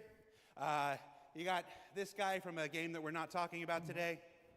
Marine armor, yeah, it's all pretty cool. And then when you come over here, got a nice little recreation area. There's some sim pits over there for people who need to test that kind of stuff. We got this cool Krigeri Bengal carrier. Come over here, shoot it. Go down the nose here. Watch this. Very cool. I'm gonna go over here. Can you see me? Hi, Mom. All right. So yeah, and what are you doing, Richard Towler? All right. I thought John went to Washington, D.C. Let's see, what else we got? We got cool Voyager bar here. This is where we get all kinds of breakfast goodies, coffee, stuff like that. Hey, who remembers the big coffee controversy of 2016 where everybody took to Reddit and pondered the question, do devs deserve coffee? I do. You want to see what next year's big controversy is? Check this out. I'm going to come over here. Do devs deserve coffee? Welcome to the Stargarita machine. Yeah. Do devs deserve frozen deliciousness? I don't know. Go to Reddit and let us know. All right, let's see. Let's go over here. Competition winners. Competition winners. We have the list of competition winners. Can we put that on the screen? Yeah, competition winners. Remember the competition for the CitizenCon winners? The people made the videos, and we gave them a Kruger L21 Wolf. We actually have the names. They're behind me. Look.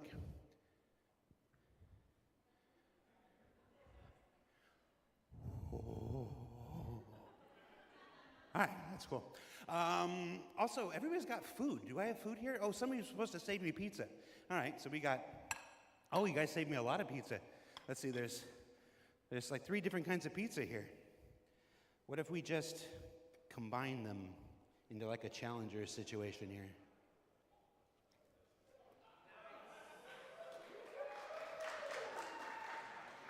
That's a CitizenCon throwback if you're not familiar with. So I have now crafted my own pizza experience. And that is a terrible segue into our next segment. Gemma, Gemma, are you there? Yes, Jared. Can we fire up the FPS crafting segment while I try to chew this off camera? We sure can. Roll, BT. Whoa. Yeah, but when does it? They're about to show us craft. Star Citizen, at its heart, will always be Say an that again. enormous sandbox experience where you can set out to tackle the universe in whatever ways you want. But that doesn't mean we can't shape parts of the universe here and there to better suit our needs. That goes for both you and us. Let's start this part of the show with a look at how crafting is going to change everything from resource gathering, refining, and even combat when it comes online in the next few months. First version of crafting is going to be quite small in scale. We're going to use it as a kind of a concentrated effort to allow the players to experience the initial UI, the flow of gathering materials that have different quality, and using those to craft items which are better than what they have currently in the game. The first version is going to be primarily FPS items that you can craft, weapons and armor. For Star Citizen, crafting is our primary progression mechanic. Star Citizen isn't your standard MMO. We don't have levels. We have ships. We have gear. We have things that you create in the world, you perfect, you research, you improve. And those items, those ships, those vehicles, the armor and weapons, that's how you progress in Star Citizen. Crafting isn't just a progression mechanic for creating new items. It's also a fundamental change to how we handle resources in the game. The materials that you collect, how you refine them, quality matters. Really good. Crafting the weapons, you'll be able to have some quality materials to influence the item stats on those weapons. It'll be somewhat random, potentially weighted on the location of the material. Some will have a higher chance of higher quality. And once you take those materials to your crafting bench, the fabricator, you can use them to craft, and the different attributes will be increased based on the quality of the materials you use. It's not just iron ore anymore, it's iron ore of the quality that you know will get you the stats for the item that you desire. And it's not just mining, it's essentially every resource we can get our hands on. To support this, we also need major changes to inventory so that all of these new resources that you're collecting, you can see what you have, you can order it better, you can understand what you have in your inventory. We won't have the new They do show refining crafting system yet. We'll be using the existing ones. Those will pass the quality through into the refined materials, which you can then take to your crafting machine and start making your personal items. Once you have your blueprint and your quality materials that you've refined, then you can put them together on the item fabricator.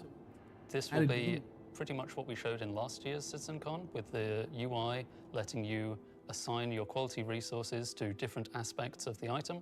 Once you're happy with what you see on the preview, you'll be able to click to craft, and it'll get queued up, and your result will be produced sometime later. You'll be able to get the new crafting machine from shops in most landing zones. You'll be able to bring it up on your freight elevator and use it in your personal hangar, or tractor beam it around and stick it on a ship if you want to use it from there.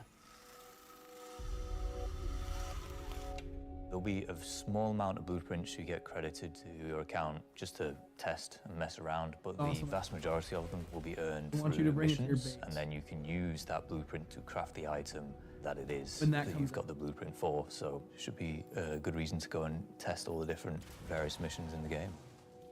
The advantage of crafting your own items is that they'll be better than anything that you could buy from shops. You'll be able to increase and improve item stats that are relevant to your gameplay. Maybe a gun will shoot faster, maybe it'll do some more damage, or your armor will have greater resistances against environmental effects or incoming fire. You might be wondering, what about the upgrade and research? That will be coming in a subsequent release.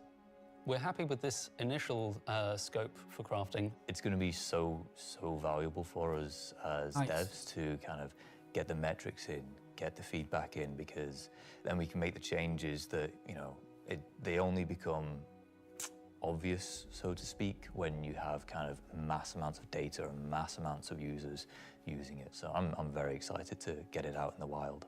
It's our intention to get crafting out on tech preview by the end of the year and get the testing we need so we can release it when it's ready.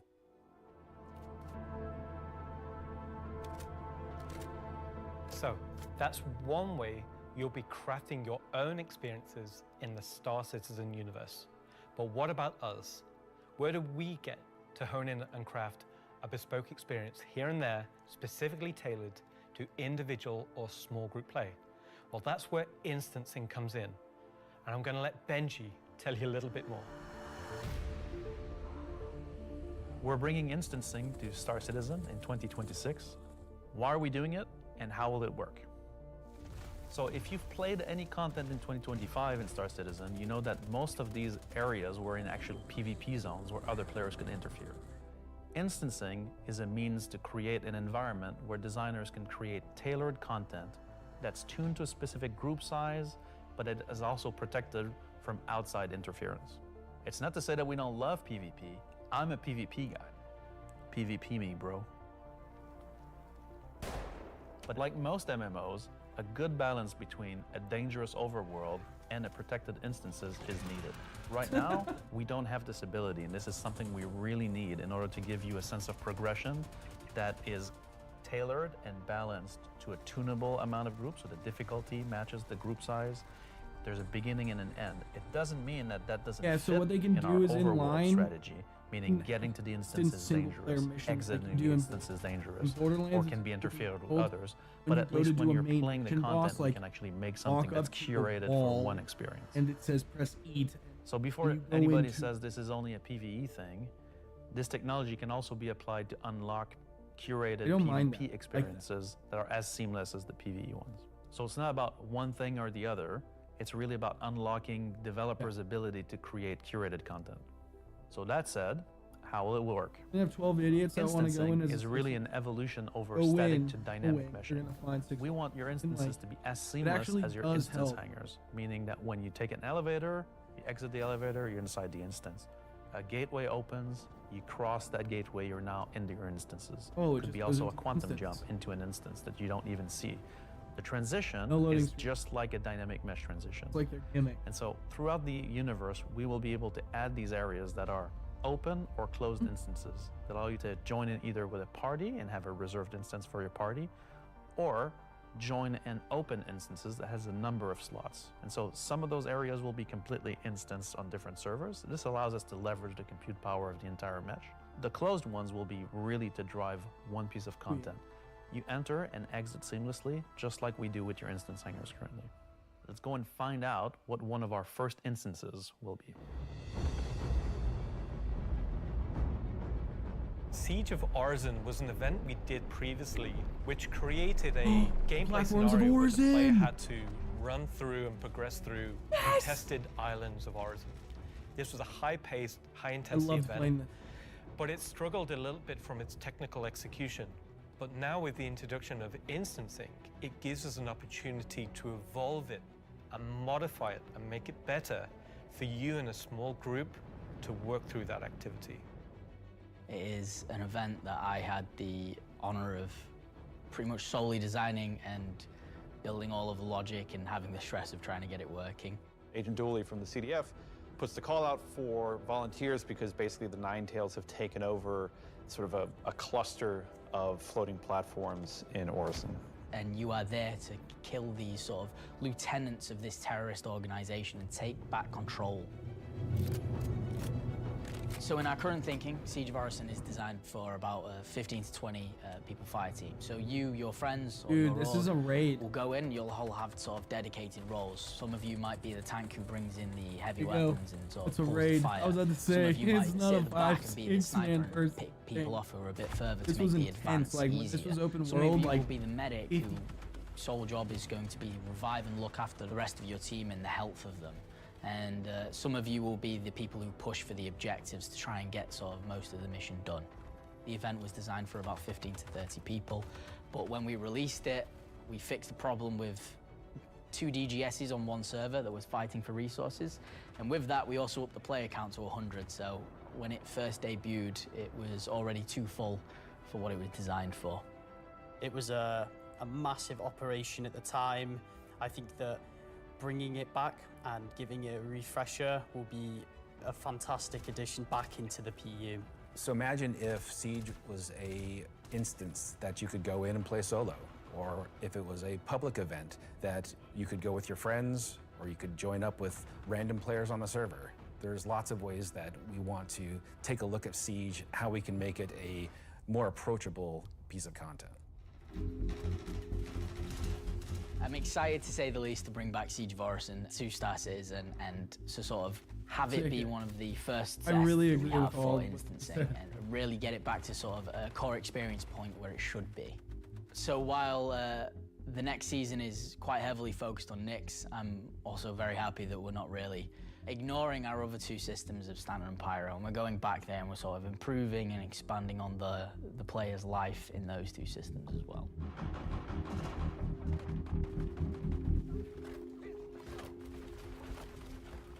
Yeah, I like that too. Yes. Also in a while good things dead like spot where they Genesis, can do that. Interstellar But they are Hauling, tucked a little crafting, bit Siege of further, Orison, but, like, and more will the reveal squadron next gets more year complete will today for continue people to coming bring back over. life into the existing universe outside of Nyx. There's still one more exciting use for instancing we're building right now. It's an earlier look than normal, and some of it is still in white box, but we're excited to share the first look at a major content release of 2026 and what it means for progression-based gameplay. As an evolution of our Building Interior initiative, you won't discover it by accident, because when it's complete, it will be found deep within the heart of Are you Levski talking about itself. Sinclair? This is the Municipal Works.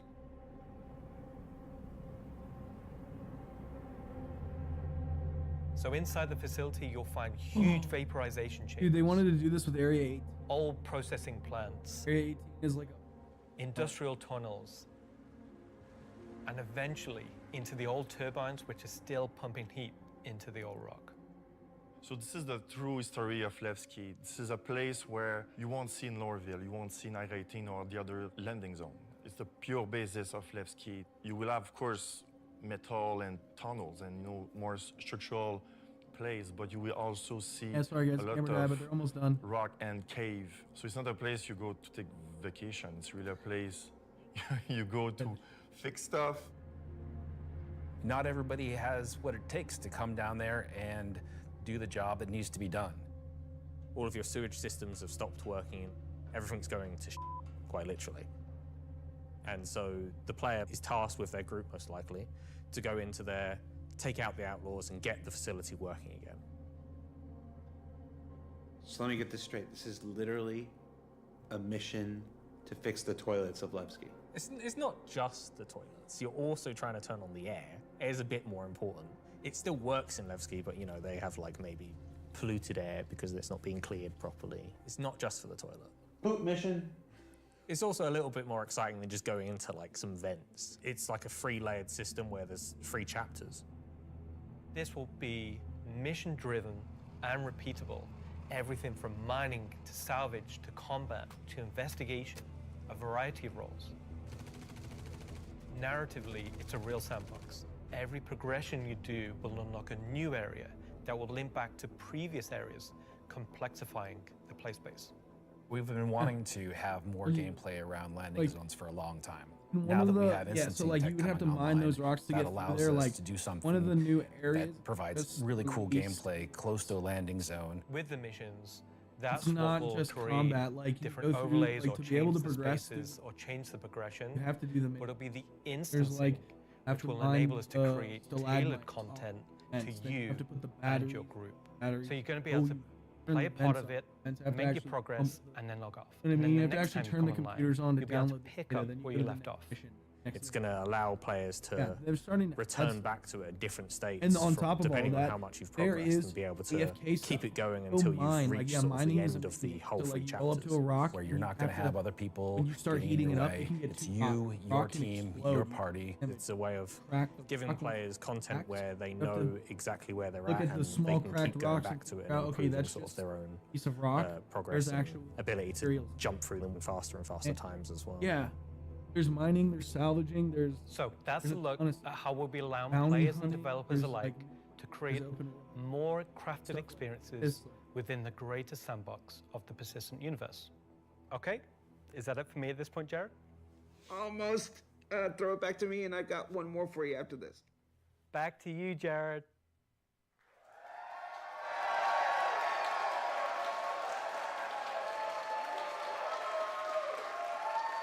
Hour 47.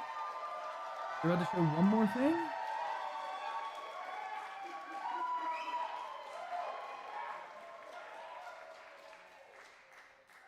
Everybody's really excited about the year Very nice ahead.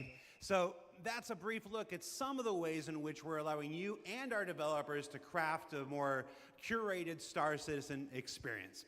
Now, at this point in the show, we are in the home stretch. We've got only one more segment to go. But before we do that, we wanted to check out, we said earlier in the show that we would look at what you were saying during the show. We looked at how to put YouTube comments on the stream, and it was immediately apparent that we were going to lose our broadcast license, so we're not going to do that. We did find some social media stuff on Twitch, though, or not Twitter, X. What is it called now? Let's see what this says. Let's see. We've got Welcome Back Levski from. I'm not wearing my glasses. Dude, they hate that. I already. Oh, time to suit that's up. why I Let's got go taken get off 'em, of TikTok says the other day. Boo. I really should have worn my glasses. I Cue the accidentally had bagpipes. like a. That's the other game, going, Charlie Oscar. Which logo and TikTok let's was see. like absolutely Nice not. to see you live, Jared. Mom? Let's see. First Citizen Con after playing for almost a decade in Austin. Screaming, nice. crying, throwing up. Straight out of leaving Klesher, his mom. back to the Hex. Photos from Leicestershire. How do you say it? Is that Leicestershire? Leicester? Leicester? I probably. Geez, I've only been in the UK for 3.5 years. First Citizen Con after San playing for Jose almost Bar a Citizen Watch decade. Party. Oh, somebody created a lovely Vandal mask. Oh, never mind. I thought he meant like hasn't played in a decade. Sean Tracy, can we get that in game? Just that, exactly. Just scan that, put that in game. All right, so that's a few reactions we're seeing on social media right now. Before we get to our big finale, or the thing we're going to wrap up the show with today, I did want to talk a little bit about Big Citizen Con versus Digital Citizen Con versus what we're doing today, which is Citizen Con Direct.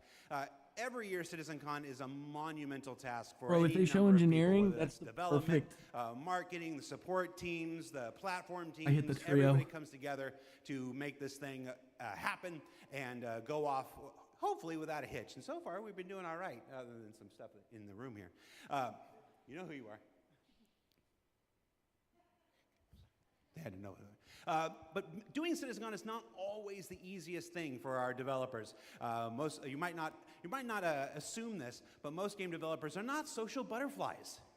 They tend to like to sit quietly in the dark at their computers, like little goblins, and just make digital virtual worlds like this. And then I come in all happy and like, hey, you want to be on video? And they're like, no. And I'm like, it's in your contract. And they're like, oh yeah. So we thought, we usually do it behind the scenes afterwards, but we thought we'd do a little bit of it here. The folks in the editorial department put together a brief montage of some of the more candid moments from the filming of CitizenCon over the last couple weeks. So we're going to spend 2 minutes and take a look at that. Let's see what they put together. How many CitizenCons have you performed in now? Performed? Just the one. Nope, my first one. One last That's year. a segment? That better not be the segment. 8 or 9? Maybe 9 or 10? Never. Man, I don't know, man.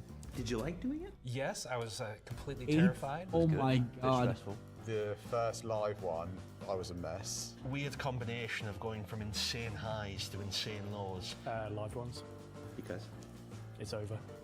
The live ones are pretty special. Pre-tap's always fun, but the live events are special, aren't they? Remember we were at They do that weird They crack do. house and Every other day, their company Echo? would shit on also. I like the live ones. Oh, I mean, I love these digital ones. These are the best. Every time I've done it, it has been a digital one, and I'd like to do one on stage. Is it because you have a restraining order against you, or? Didn't know if I was going to be sick, if I was going to lose my stomach. How hard is it to keep your eyes open on stage? That's not a problem with the lights. They're kind of, I'm realizing through this sentence that I'm closing my eyes as I speak. Do I do that a lot? I am a very shy individual, so this is me just trying to get out of my shell. Getting the crowd to react to the ideas that we've been working on for so long. We can react. Watch. Everybody. Yay! I can feel your passion from here. Cut the camera. Counting you down in like, you've got 30 seconds. I'm like, do I stand up? Do I sit down? Do I drink? Do I not? Do I talk? This will be the best one yet. That's He's been right. there for forever too. He has Because it's nice and short. the original. Is this all supposed to be usable content? Because I could be different. Of all your nicknames, why is Moist Master your favorite? I think you mean least favorite, and because it has the word moist in it, I mean, come on. We'll give you a new nickname by the end of this. Sounds good. Could do All with right, one. let's get started.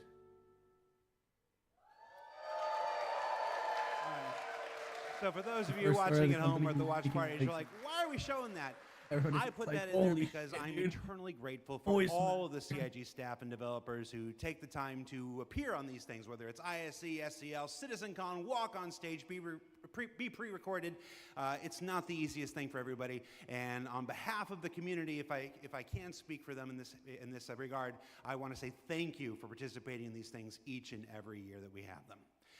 Now, let's wrap things up here. So, let's see, how do I want to do this? At this point, we've only got one major story left to tell. But before we do that, we wanted to do one more check-in on something we started last year. Last year, Rich Tyler took the stage and presented his roadmap to 1.0. And we didn't want to go an entire year without talking to the senior game director himself to get his update on that 1 year later. So we're going to throw it to him, and we're going to go to our last segment, and when we come back, we'll say our goodbyes. And if you're at a watch party, it's time to get... I was going to say... that's not a word I can say on the camera. Let's just go. Let's just throw it back to me. Go to me from 1 week ago.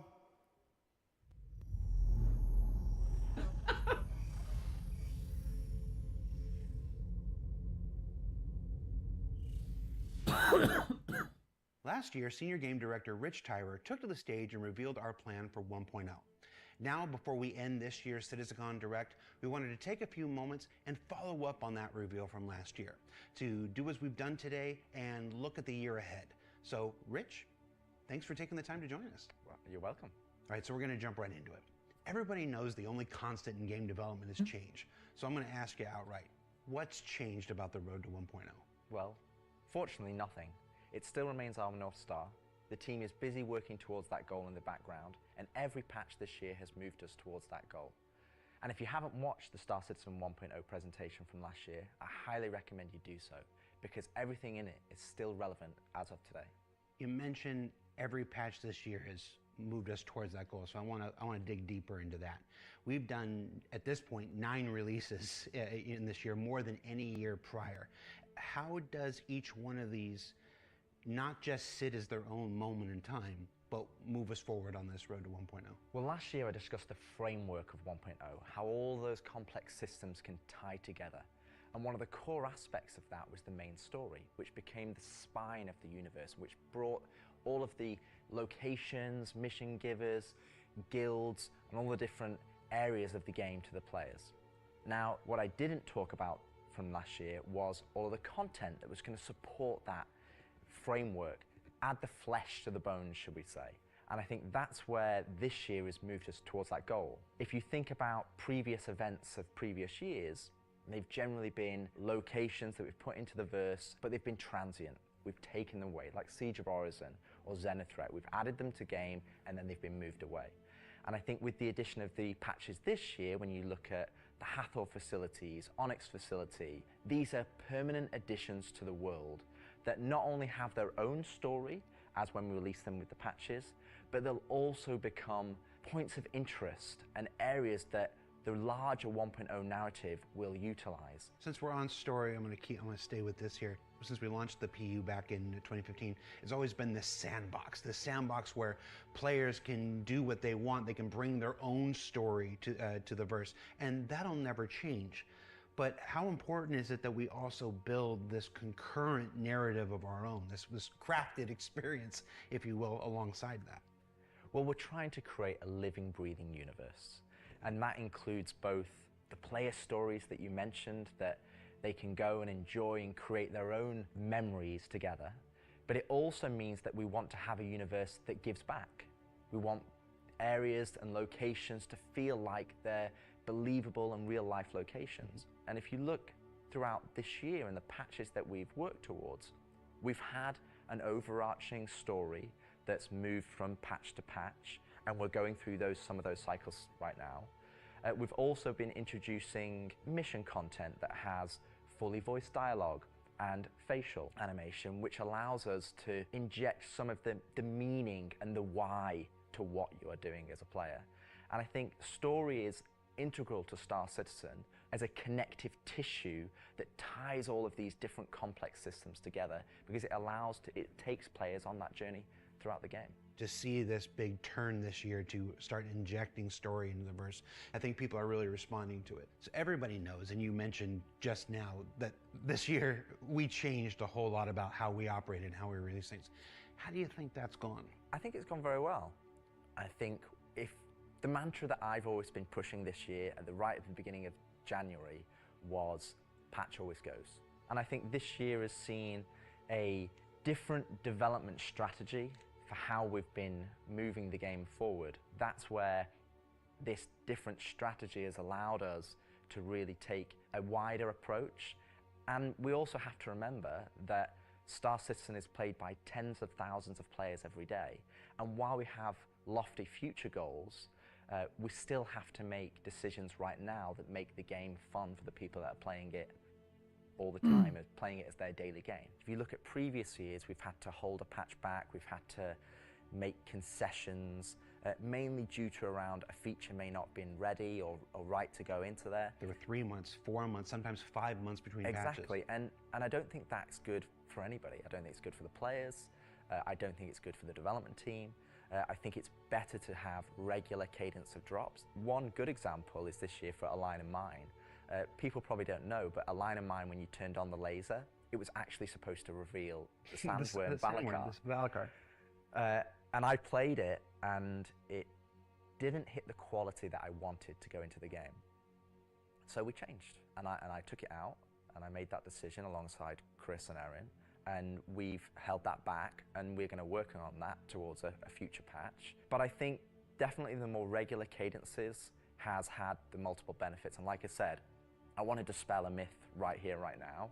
Like, features are still being worked on quite heavily in the background, from radar and scanning in FPS, the new quantum, to inventory, engineering and crafting, and all of those features are going to be coming very, very soon for players to get their hands on. And, you know, I'm going to be honest, I'm not going to sit here and say that if I was to go back to the start of the year, I would hope that we would have released more features. But I also think every decision we've made this year has been through the lens of making the live experience as stable and as good as possible. Absolutely. All right, so that's a bit about the year before. And the year before has been, I've said this before, I've said it internally, I've said it out there, I'm going to say it right now again on camera. I think this has been the best year of Star Citizen ever, and I'm willing to look right into the camera and say that. The player numbers are up, engagement numbers are up, the length of the play sessions are up, bug numbers are down, 30K is gone. It's been a solid year. But CitizenCon isn't CitizenCon without talking about the future, so I want to move us to the future. We've talked about story, we've talked about this more diegetic, immersive universe and adding voice lines and stuff like this.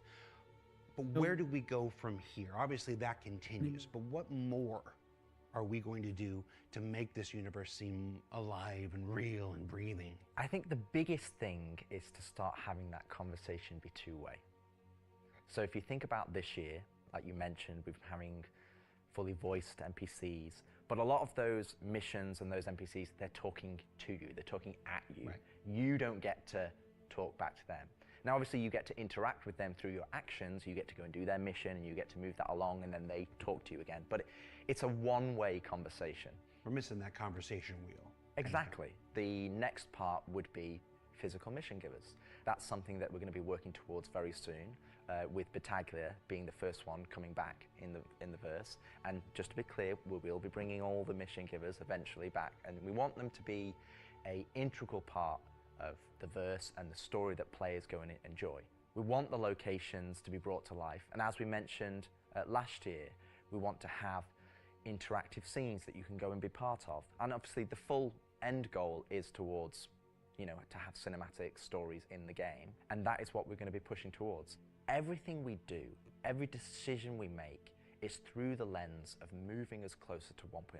It might sometimes be difficult to see why those decisions have been made at the time they've been made, but rest assured that Star Citizen 1.0 is still our North Star. That's what we're still aiming towards, and that's what we're going to be moving forward with every patch next year as well. And remembering when mission givers were first introduced, they sometimes became a bottleneck. Is there a role in instancing, which we learned about earlier today? Is there a role for instancing in that, in helping with mission givers? Yes, partially. It will be one mechanism that will allow us to have players go to their own individual area of the verse, have that conversation, and then go and continue on into the open world environment. So I think that's where, when we look at instancing provides us one tool that allows us to remove that bottleneck and provide a more seamless experience. Happy you said that, because that's one of our last topics I want to get to, is how we reconcile instancing with the persistent universe. Like, for the last 10 years now, we've been building this giant, seamless, persistent universe where everybody can come in and play together. And it would be easy to have a first instinct reaction to the idea of instancing and say that's antithetical to everything that Star Citizen is. But you mentioned last year these 3 pillars of building Star Citizen in the PU, and I want to, you said nothing changed, but I want to ask you about this specifically. What are those 3 pillars again, and how does instancing fit within the greater design of Star Citizen? So the 3 pillars I mentioned last year were open world. That's just like the missions you love today. You can go and play, there's other players there, and you can go and enjoy that together. Then we have instancing, which I'll talk about more, but similar to municipal works that we've talked about previously. And then the 3rd pillar was dynamic content, which would be content that's generated by the activities of the players. And I think it's very easy to become myopic around one specific thing when we're talking about it a lot, when it's the next stage of our development. And I think you could reverse it. If we'd have made a game that was all instance, and then I'd come on camera and said, hey guys, we're going to start doing it open world, it would be like, oh, is the game changing? Are we doing open world now? Is open world the new North Star that's going to take us this way? And it's not. It's just one more tool that's going to allow us to offer different and dynamic experiences for players to go and engage in. Now, when I talk about instancing isn't always what you'd imagine as a solo instance experience where it's only just you. We're going to have several different versions of instances. Some are going to be closed instances, which will be like the new player experience. We'll be able for you to go in by yourself, for us to teach you the ropes in a safe environment so that you can understand how to play the complex game that we've made. But we'll also have open instances like a cantina or a bar, where we might say, hey, we only want 50 people to come in here because we've got mission givers and we've got other NPCs for you to talk to, and you would just walk in and it would be seamless. You wouldn't know that there was an instance, you're not going to get a loading screen, you would just seamlessly walk into that location, it would be full of other players and NPCs, and you can go and enjoy the content. And that's, I think, something that instancing is going to provide us. It's going to give us a tool to offer different dynamic content, or curated content, as I'd say. It allows us to create experiences that are different to the open world experiences that we've already made. And it's not to say that we won't continue our open world development or only do instance content. It's going to be a mix. And like I said, this is one of the pillars that will move us towards 1.0. We will eventually work on dynamic content that will move us towards 1.0. And all 3 of those pillars will interweave to create the full Star Citizen experience. All right, so we've hit a lot of the bigger topics, the feature work, engineering, and FPS crafting coming to tech preview soon, stuff like this. We've talked about instancing and how that's going to work within the universe. But I want to ask you this one last big one. It's very easy to say Star Citizen is this kind of game and that kind of game. Those of us who spend our days making it know better. It's an everything game. It's everything we can make it game. It just is. But at the core of this is still spaceships. That life of spaceships. What more can you tell us about spaceship gameplay in the future? What can you give us? What can you tee up for us to look forward to for those of us who are really into Star Citizen for the spaceships? Our intentions going forward are to make sure that every ship or ship archetype that you acquire has a role and has content that you can go and enjoy in the universe. For example, right now I know that we're working on more robust mining missions, more robust salvage missions. We're going to be working on refueling missions. And we want to make sure that each and every one of the ship has a purpose and has a reason to exist in the game. Yes, That's dude, from refueling coming the back. smallest Argo MPUV, as well as ground vehicles, all the way up to the large capital ships. We want to give them purpose, and I think it's something that we are absolutely aware of. We want to make sure that we're building that spectrum of content to allow players to go and engage in. And I think 2026 is going to be a very good year for Star Citizen, and I think there's going to be something that's very interesting and something that a lot of people have been waiting for. But rather than me spoil it, I'll let Ian and the team go into the details on that. He had a twinkle in his eye. Ian, take it away.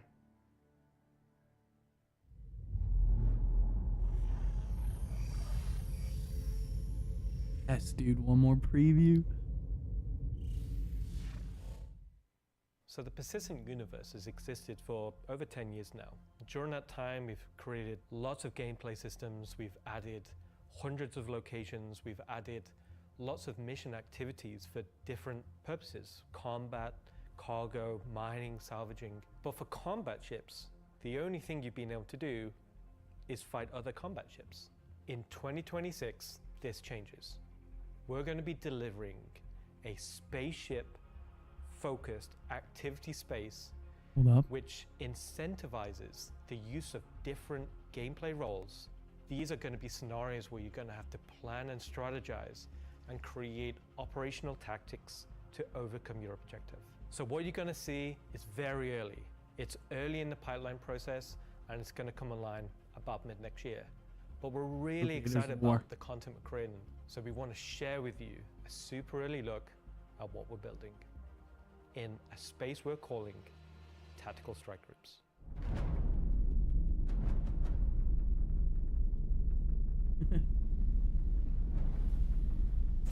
Oh. The People's Alliance are still trying to get to the bottom of what this new faction is really doing in the Nyx system. They've sent a capital ship to check out a station and run it into more than they can take care of themselves. Unfortunately, that team came under attack and members of their groups were taken hostage. Now they've reached out to Intersec, who've reached out to you to help recover the pilot. Of course, it's unwise to do this alone, so you'll need to put a team together to attack the station. When you arrive, you will have this big asteroid, kind of broken asteroid, and on this you will have this space where you will find three big arms.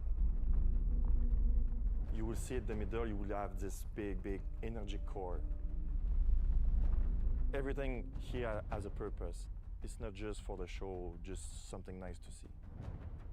You'll see a People's Alliance-owned Idris that's just on the outside, and it's going to be getting harassed by this unknown faction that you have met before. So your first objective here is to clear out the ships. There'll be waves of these ships, so this is where you want your light or your medium or your heavy fighters, whichever playstyle you prefer.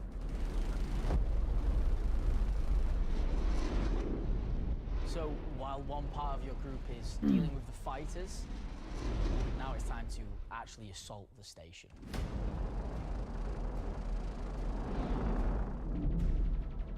This station has been outfitted to resist all of the obvious way of attacks. Somehow they've incorporated Vanduul capital ship killing turrets. These turrets ignore small fighters, and they have the firepower to destroy even the biggest capital ships.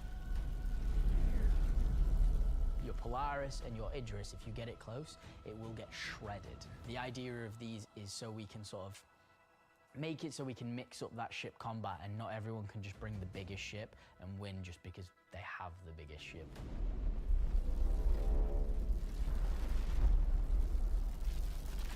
You have to send out your best pilots to navigate the superstructure and take down anything that may damage your bigger ships. So at this point you're thinking, destroy the turrets. But it's not that easy. This turret has shields that you've never seen before. It won't take any kind of damage. Your missiles won't do anything, your lasers won't do anything, your ballistics won't do anything to them. But like everything, they do have a weakness. You have to cut the power to their shields. To do that, that actually brings you to your first objective, the power relays. So the exterior has a number of power relays that are holding the doors closed so that you can't get in. You have to find them, you have to target them, and you have to destroy them. But it may not be as easy as it seems. Here's our first wrinkle. The power relays have their own shields that are resistant to energy-based attacks. We know how much you like using laser repeaters, but so do these guys. Capital ship can't get close enough because of the turrets. So ships with explosive or ballistic ordnance will be needed here. That's torpedo ships like your Retaliator or Gladiator, or even another fighter with ballistics loadout. That's going to take you a while.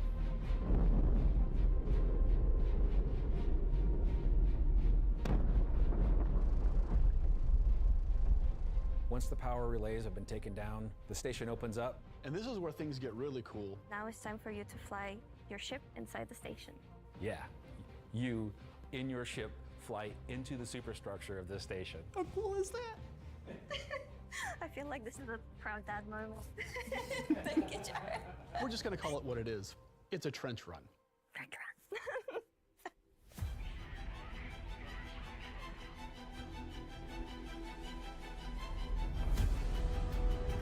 So as you enter the structure, you'll see cooling units along the sides that you'll need to take out. There's 3 arms to the station that have these trenches. You'll fly into one, and then there'll be a core in the center, and then you'll move out another trench. You're either gonna do it multiple times, or you need to bring friends. At this point, the core is still protected, so these are essentially strafing runs. There are objects to avoid. You're going to have to be able to dodge. You're going to have to move quickly. You need an agile ship. Because the shield generator that you're targeting is emitting lots of distortion damage. They cooked.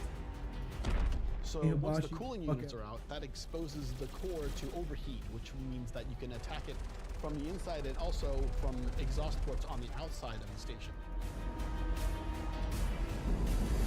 This core is armored and just takes a whole lot of damage.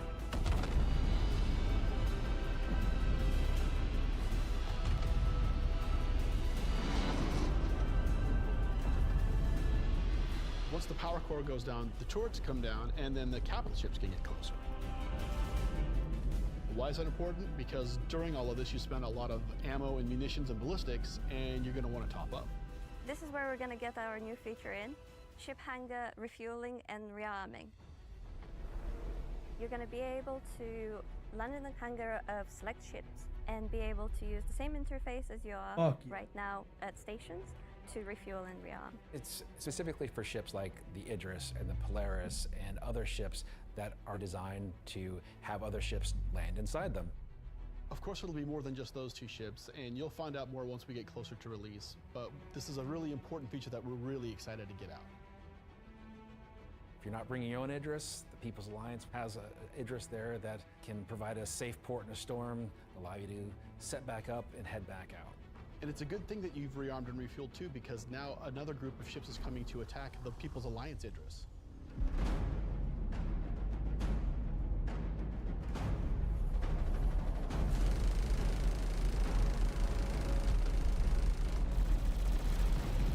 So while the fighters are protecting the Idris, what's happening at the station?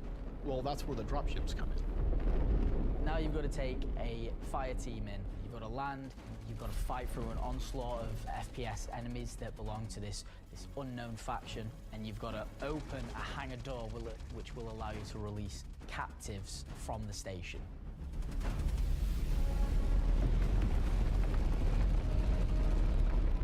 After you've opened the doors and that person's taken off, you've just got to make sure they get to safety.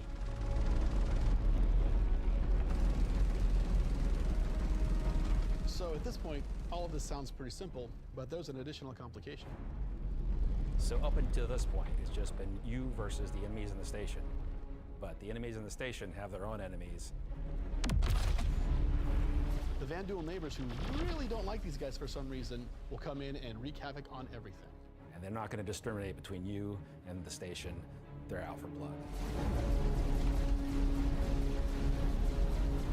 When you alert the Vandal by destroying the power core that the station's now vulnerable, you're on a time limit. Vandal are coming, they're gonna come hard, they're gonna keep coming, you're gonna have one hell of a fight.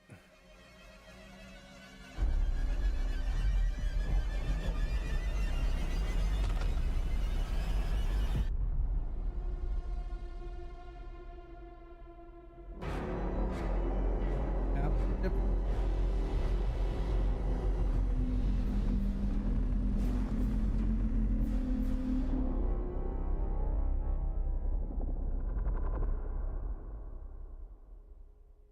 No way. Tactical strike groups. I'm personally so invested in this. So throughout 2025, we created a variety of content. Some of it was very focused on FPS combat. So personally, driving a more vehicle-based experience was very important to me. This is a defining statement that I want to do in 2026. We're a spaceship game. There are prized possessions. They're the objects we fall in love with. This is the content we want to create, which creates scenarios and roles for you to use those spaceships. We won't get to all roles initially, but we should see this as a landmark, a position where we can see a gameplay space which incentivizes the use of different ships and scenarios to clear objectives and complete missions in a variety of roles. And in the future, we can use this to expand on. So I hope you're all just as excited as I am for tactical strike groups. They're gonna be fantastic.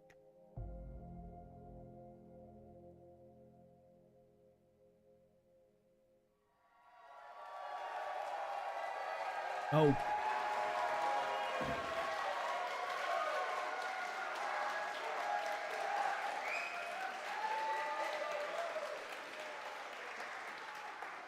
Okay.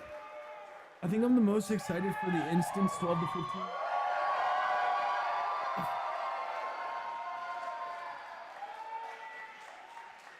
Why do you still have the puppet? The Jared puppet gets me fucked. All right, so tactical strike groups. You know, it's been a long road for the last 10 years. The PU's been around. We've done lots to build stuff for mining ships and for salvage ships. And as Rich said, we're currently building out even more for those. And our first refueling missions coming online in 2026. Combat missions. Oh, hi, Aaron Roberts. Aaron Roberts. Nice. But finally having enough of the foundation in place that we can begin to build real spaceship operations. In any other MMO they'd call dungeons. It's really exciting for me, and that's why we're ending the show this year with that. So yeah, that's been CitizenCon Direct. Thank you for taking the time to share this with us. Again, this is just a glimpse at some of what's coming in 2026. I've seen the Twitch chat and the YouTube chat like, oh, you're spoiling everything. I promise, we ain't. So before we let you go, that's it for me. Thank you so much for tuning in. And as with every CitizenCon, the last word shouldn't be mine. It should belong to our founders and CEO. So take it away, Chris Roberts. I hope you enjoyed this glimpse into some of what the team is cooking for the near future. Of course, we're not going to spoil everything that's currently in progress, and many features we haven't discussed today are in active development, like base building, social, and trade tools that are very much a priority. These, along with bringing the final polished features from Squadron 42 into the persistent universe, will make next year the most exciting yet for Star Citizen. Finally, I want to extend a heartfelt thank you to everyone at CIG for working so tirelessly and with so much passion to deliver something that is already special and will only get more so as we continue. And of course, to all of you for making all this possible with your support and feedback. We couldn't do this without all of you, something that I and the team appreciate every day. We are very lucky to be allowed the time and the money to build a game of all of our dreams, something that is only more apparent as the video game business becomes more monolithic. We are one of the few large independents left standing, and there is no way we would be allowed to dream as big as we are on an original game and take the time to achieve that dream if we were part or funded by any of the few remaining mega game companies. So thank you, and I look forward to seeing you all in the verse this coming year.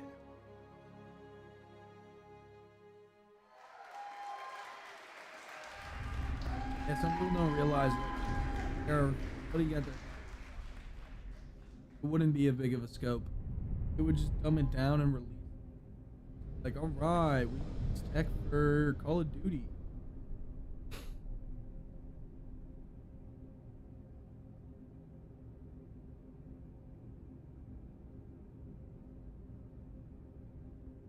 Hell yeah, boys. That was an exciting CitizenCon. Love that. Love everybody being here. Ignited the fire for Star Citizen again. So, we'll definitely be streaming more Star Citizen and showing all of these tech previews. All this. Well, I'm not allowed to show tech previews. As long as they're in the PTU and have access to them, I'll definitely be streaming them. So, appreciate you guys stopping by. Appreciate you guys chilling. Hope you guys have a beautiful rest of your week. Later.